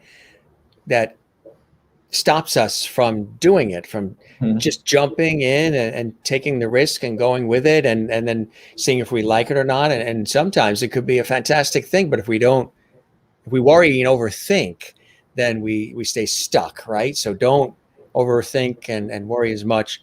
Give it a shot, see if it works. If not, tweak it or go on to something else, right? Yeah. Also, tighten those rubber bands. Tighten. Yeah. Allison says that's good advice for me. She says that, and Chloe says she agrees as well. And no one says I got to take that advice. I knew that question would bring everybody into relating It's all about relatability too. So true, Yeah. says Space Buggy. And yeah, they all got to take the advice, and cool stuff. This Merlin needs to know before she goes to bed tonight. Do you have a pet? I don't have a pet right now. My parents do. An amazing dog named Maisie. She's awesome. But no, I don't have a pet. You don't have a pet. Yeah. Not that he won't ever. Door's open. That's it. Let's see. Oh, one more that's coming in here. Who do you main in Mario Kart? Do you know? Yeah. Peach. Yeah. There you go. You got that. You got that. Thumbs up from Cassie. Good stuff. My friend, this was awesome. And there was somebody that was actually with us tonight who wanted to also send his regards. He's sort of he's my sidekick. And he greets you as well. Mr. George Burns is in the house. George, so good to see you. He is here, and he had a great time with you. And he's got, let's see, there's his cigar and his hanky. Oh, that's wonderful. Yeah, huh? Look at him. Got my bow tie as well. He's got the tie, he's got the hanky, he's got the cigar. Oh my goodness, that's incredible. He said, "You did good, kid." Thank you, Jordy. Thank you. And I don't know if you still have your mug there, your glass. We always like to toast. Toast. Kind, generous, supportive you. There you go. Oh, is that the actual mug? Look at that, gang. Management material. And now on the back it says SpongeBob, right? Yeah. Cheers. There we go. This was awesome. And I really hope that you enjoyed your time, and whatever expectations you might have had of the show were met, and you enjoyed the time with me as much as I certainly have with you, Ethan. I had such a wonderful time. Thank you so much for having me, Jim. This was awesome. And thank you all for having me. I feel so welcomed into your community. All the lovities, and we will definitely keep the porch light on for you. You are welcome back anytime. June, of course, our dear friend June says, what a great night, guys.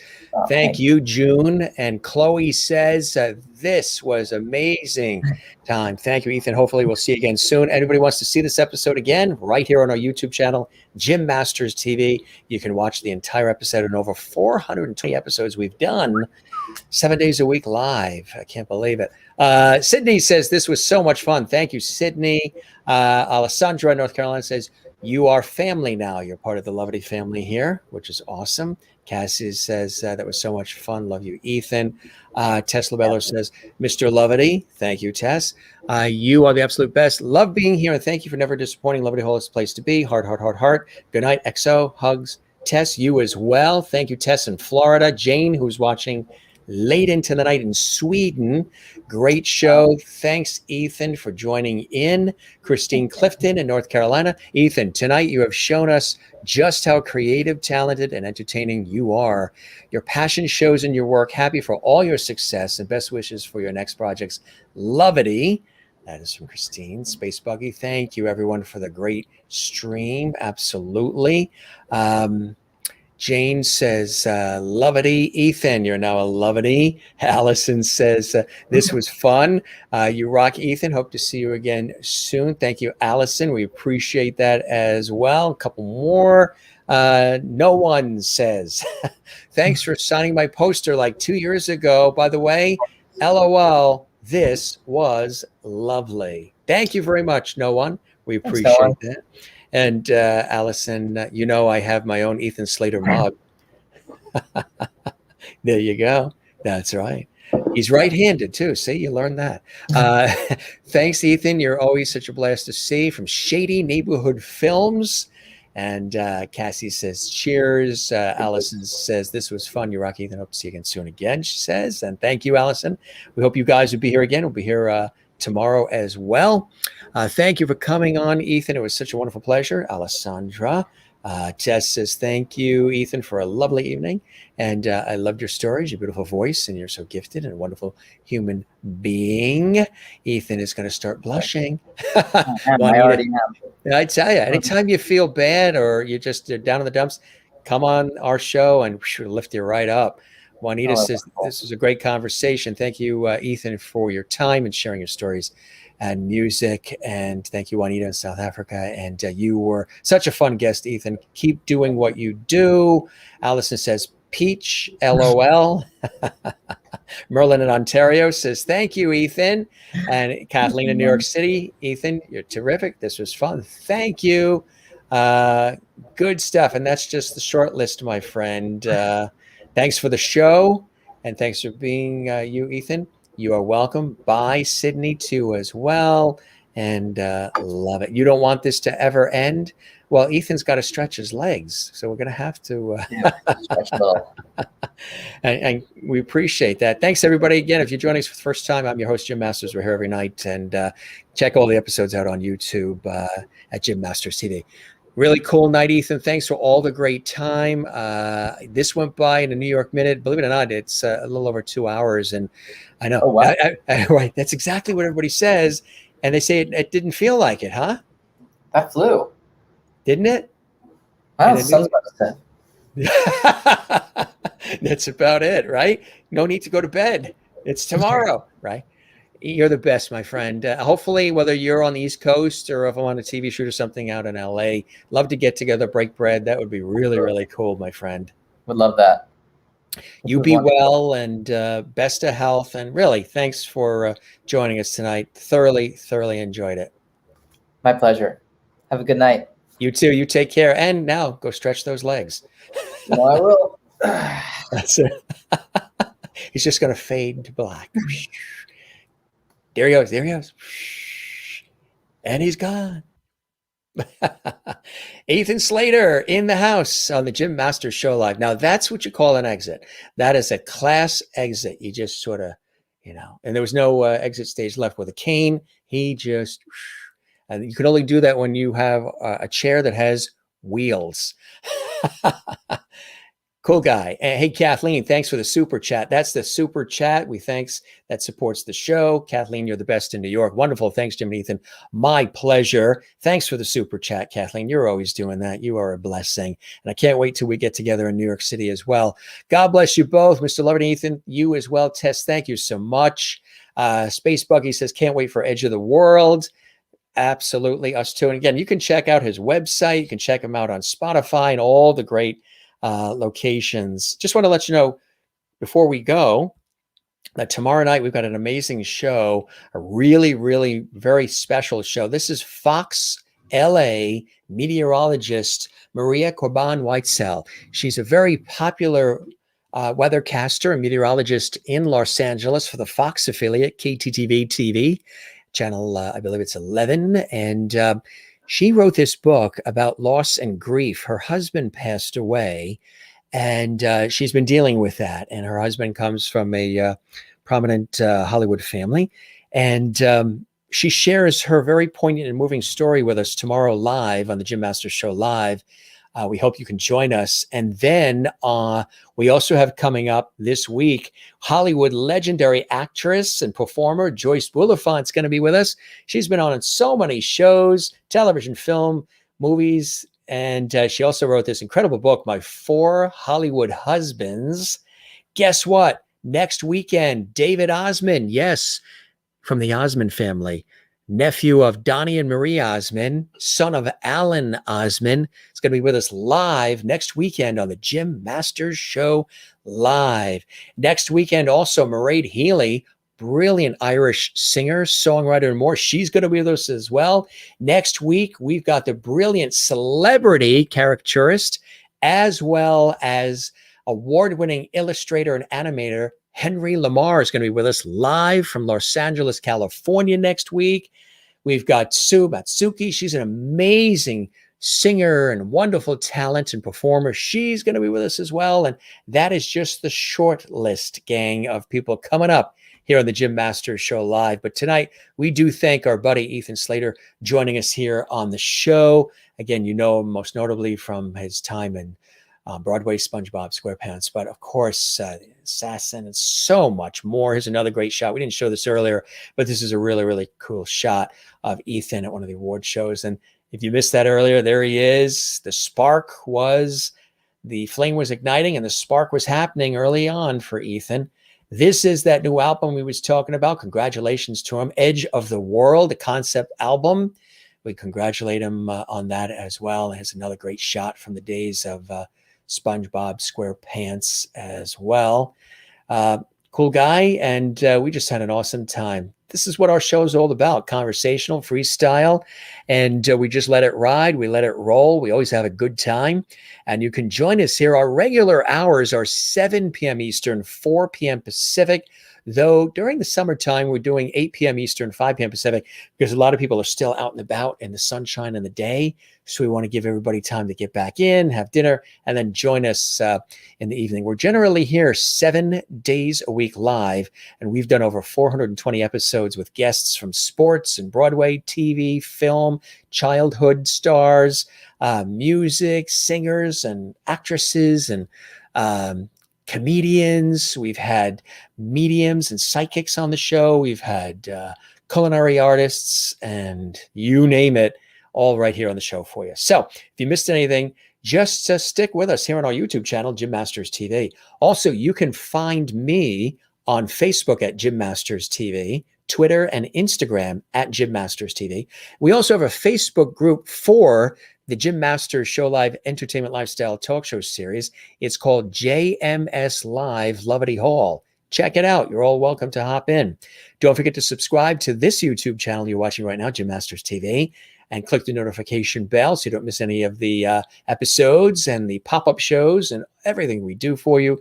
We work really hard behind the scenes to put on a really good quality show. Lots of fun. We always learn something. It's always cool, inspiring, something pretty special. That is, we're banging out every night here for you on the show. And we've been doing it quite some time, and we love it. And we love all of you who watch and share the levity.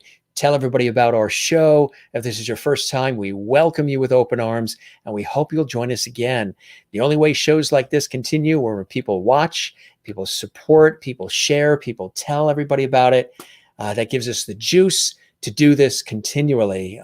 My days during the daytime are really busy on television and radio and stage and film, so we sort of added this show into the mix. But as long as you guys are still out there and you're sharing the levity and telling everybody about the Jim Masters Show Live Entertainment Lifestyle Talk Show Series, we'll keep doing it here for you. And thank you, Space Buggy. I love that name.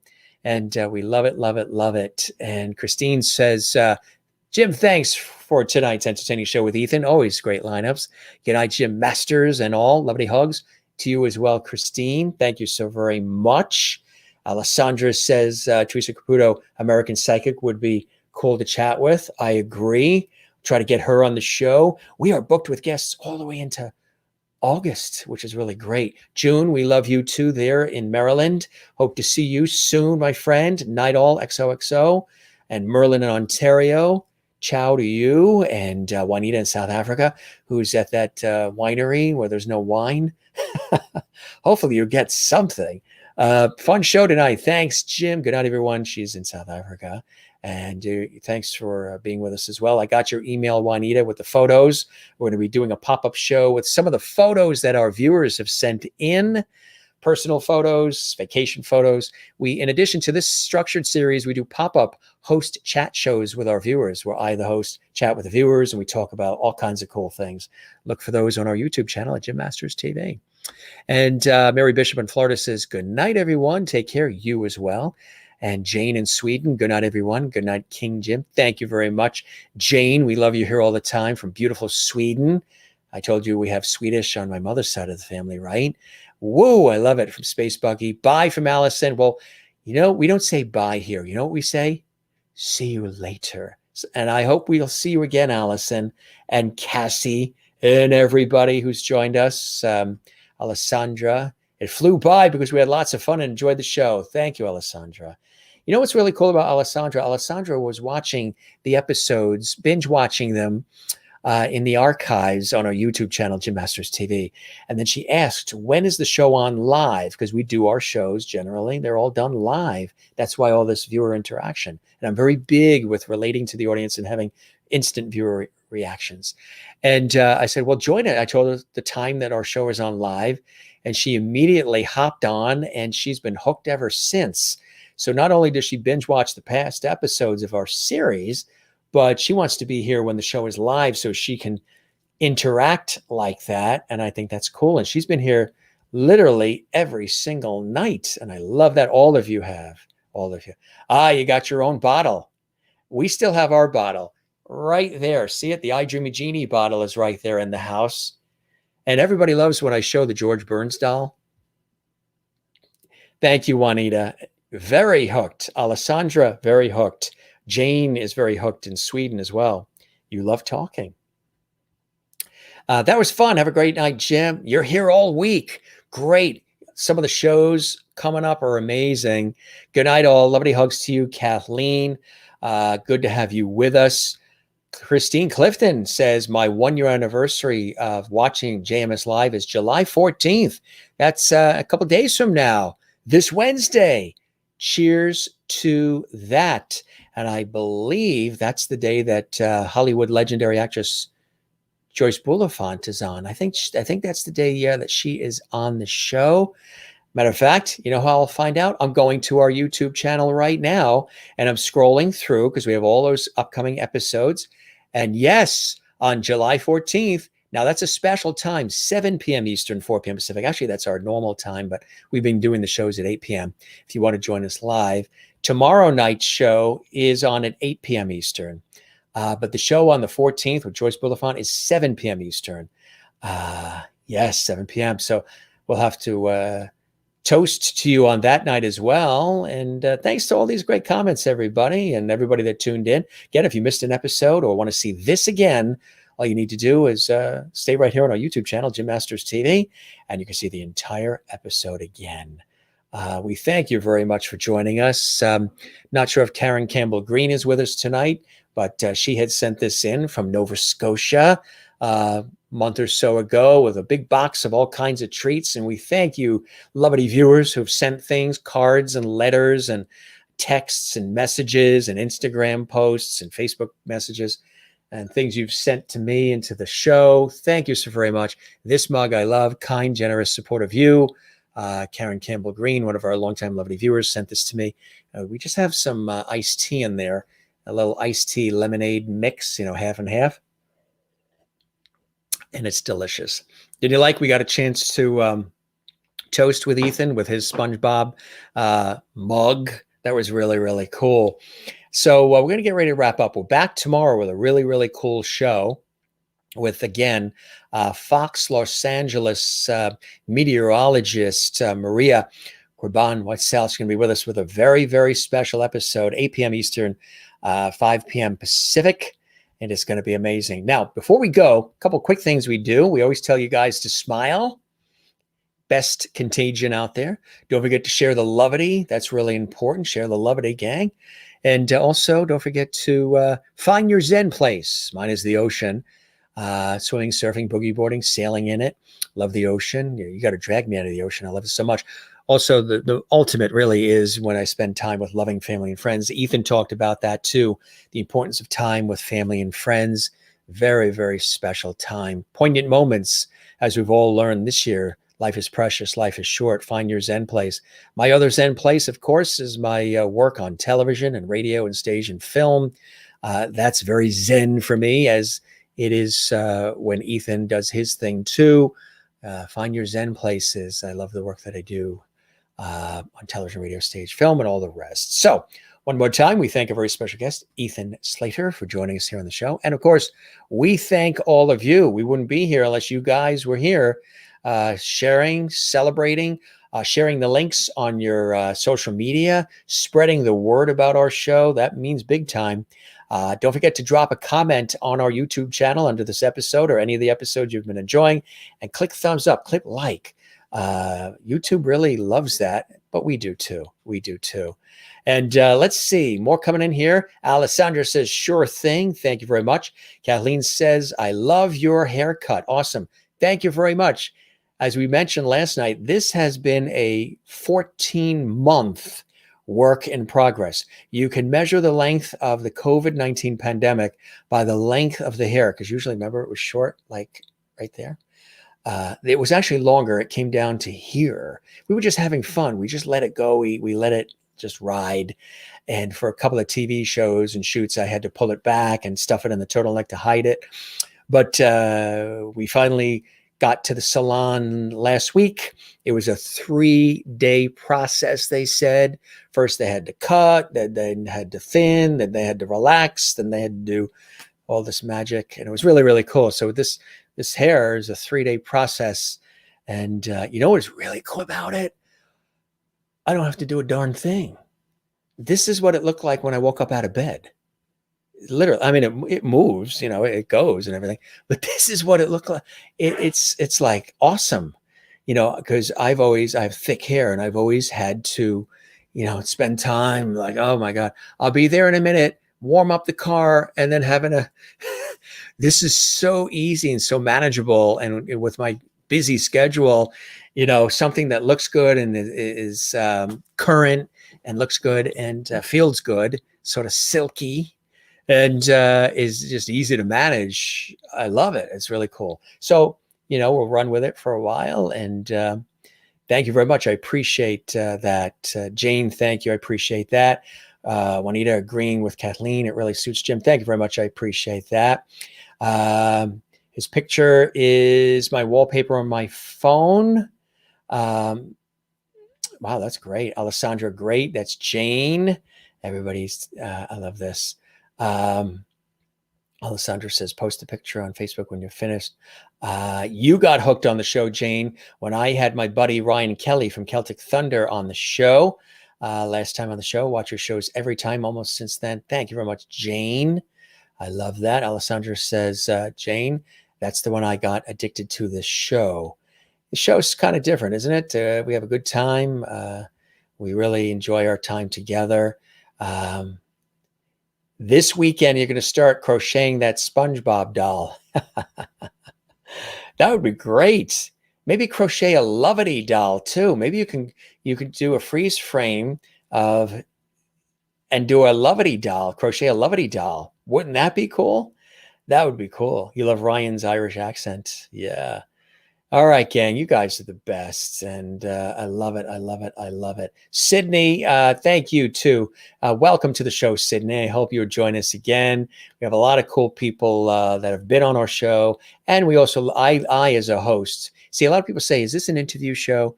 Well, we do interviews, but they're really conversations. This is a variety talk show. So we do a lot of different things on the show. We have guests, sometimes, as rare as it is if we don't have a guest. We do all kinds of things with our audience. We've gone on location. We did a whole cooking show where I had dinner in front of me. We talked about food and recipes and childhood and life. And so this show encompasses a lot of cool things about life. Started during the pandemic, but has been continuing ever since. Love you all. Everybody says we're bringing back the lost art of conversation.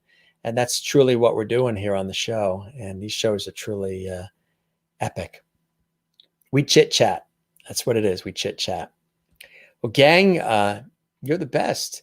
Thanks for being with us. I am your host, Jim Masters, thanking you for your time this time. Till next time, we shall return tomorrow. If you miss any of the episodes, again, they're all on YouTube. I hope you enjoyed this episode. I hope you're having a good day. Again, if you ever have a day that's rough and doesn't feel good, well, come here. And as we always say, the last couple of nights, I have forgotten to, a couple of you mentioned this shirt. The shirt's kind of cool. It's got the yellow collar, right? But it also has, let's see the, isn't that cool? Well, this is sort of blocking it. You see the stripes there? Isn't that kind of cool? Yeah, nice. I know a couple of you were posting about the shirt. Oh, I like the shirt. It's a dark blue. I know it looks like black, right? Does it look like it's black? Sort of looks black. This is part of the headphones, this piece here, but that sort of looks black. Although maybe on some of your screens, it looks like a dark royal blue. sort of like a blue and a yellow color there. And you can see, maybe see it there. You see the 2 rings on each side. Move some of these things over. There you go. I know. Hopefully that answers any questions you have. And we're debuting this on the show just for you guys. Don't forget to relax. Don't forget to breathe. Don't forget to love one another and love yourself. We were talking about that with Ethan tonight. Not in an egotistical, narcissistic way. Love yourself and appreciate what you bring to the table, and that you're valuable, and that you're important, and that you matter. And relax. People ask, where'd you get this? Some of the new viewers asked. We got this when we were on a family vacation in Newport, Rhode Island. This was in the window at a shop. And if you look closely, you can see it looks like a really old 1920s, 1930s beach scene there in Rhode Island, in beautiful Newport. And we saw it in the window, and we incorporated it, just like with the George Burns doll, who was over there. We incorporated that and everything else into our show, the guitar, the genie bottle, all the rest. Really pulled things from around the house and made them part of the show. See you tomorrow. Absolutely. Hugs to all. Night. See you tomorrow. And good stuff. Gang, love you all. You take care. We'll see you tomorrow. And thanks for joining us in this episode of JMS Live, the Jim Master Show Live. Juanita says, love the shirt, night, night, all. Thank you, Juanita. Enjoy that bottle. Since you only have the one bottle there, drink it slowly. Sip it. Sniff it, the wine we're talking about, twirl it around on the glass and just sip it slowly, because that one bottle will go by fast. Good night, gang. You're the best. We don't say goodbye here. We say see you later. Thanks for being with us. Love you all. See you tomorrow on the Jim Master Show Live. Spread the word. Tell everybody about our show. We would love that. Have a good night. Bye-bye.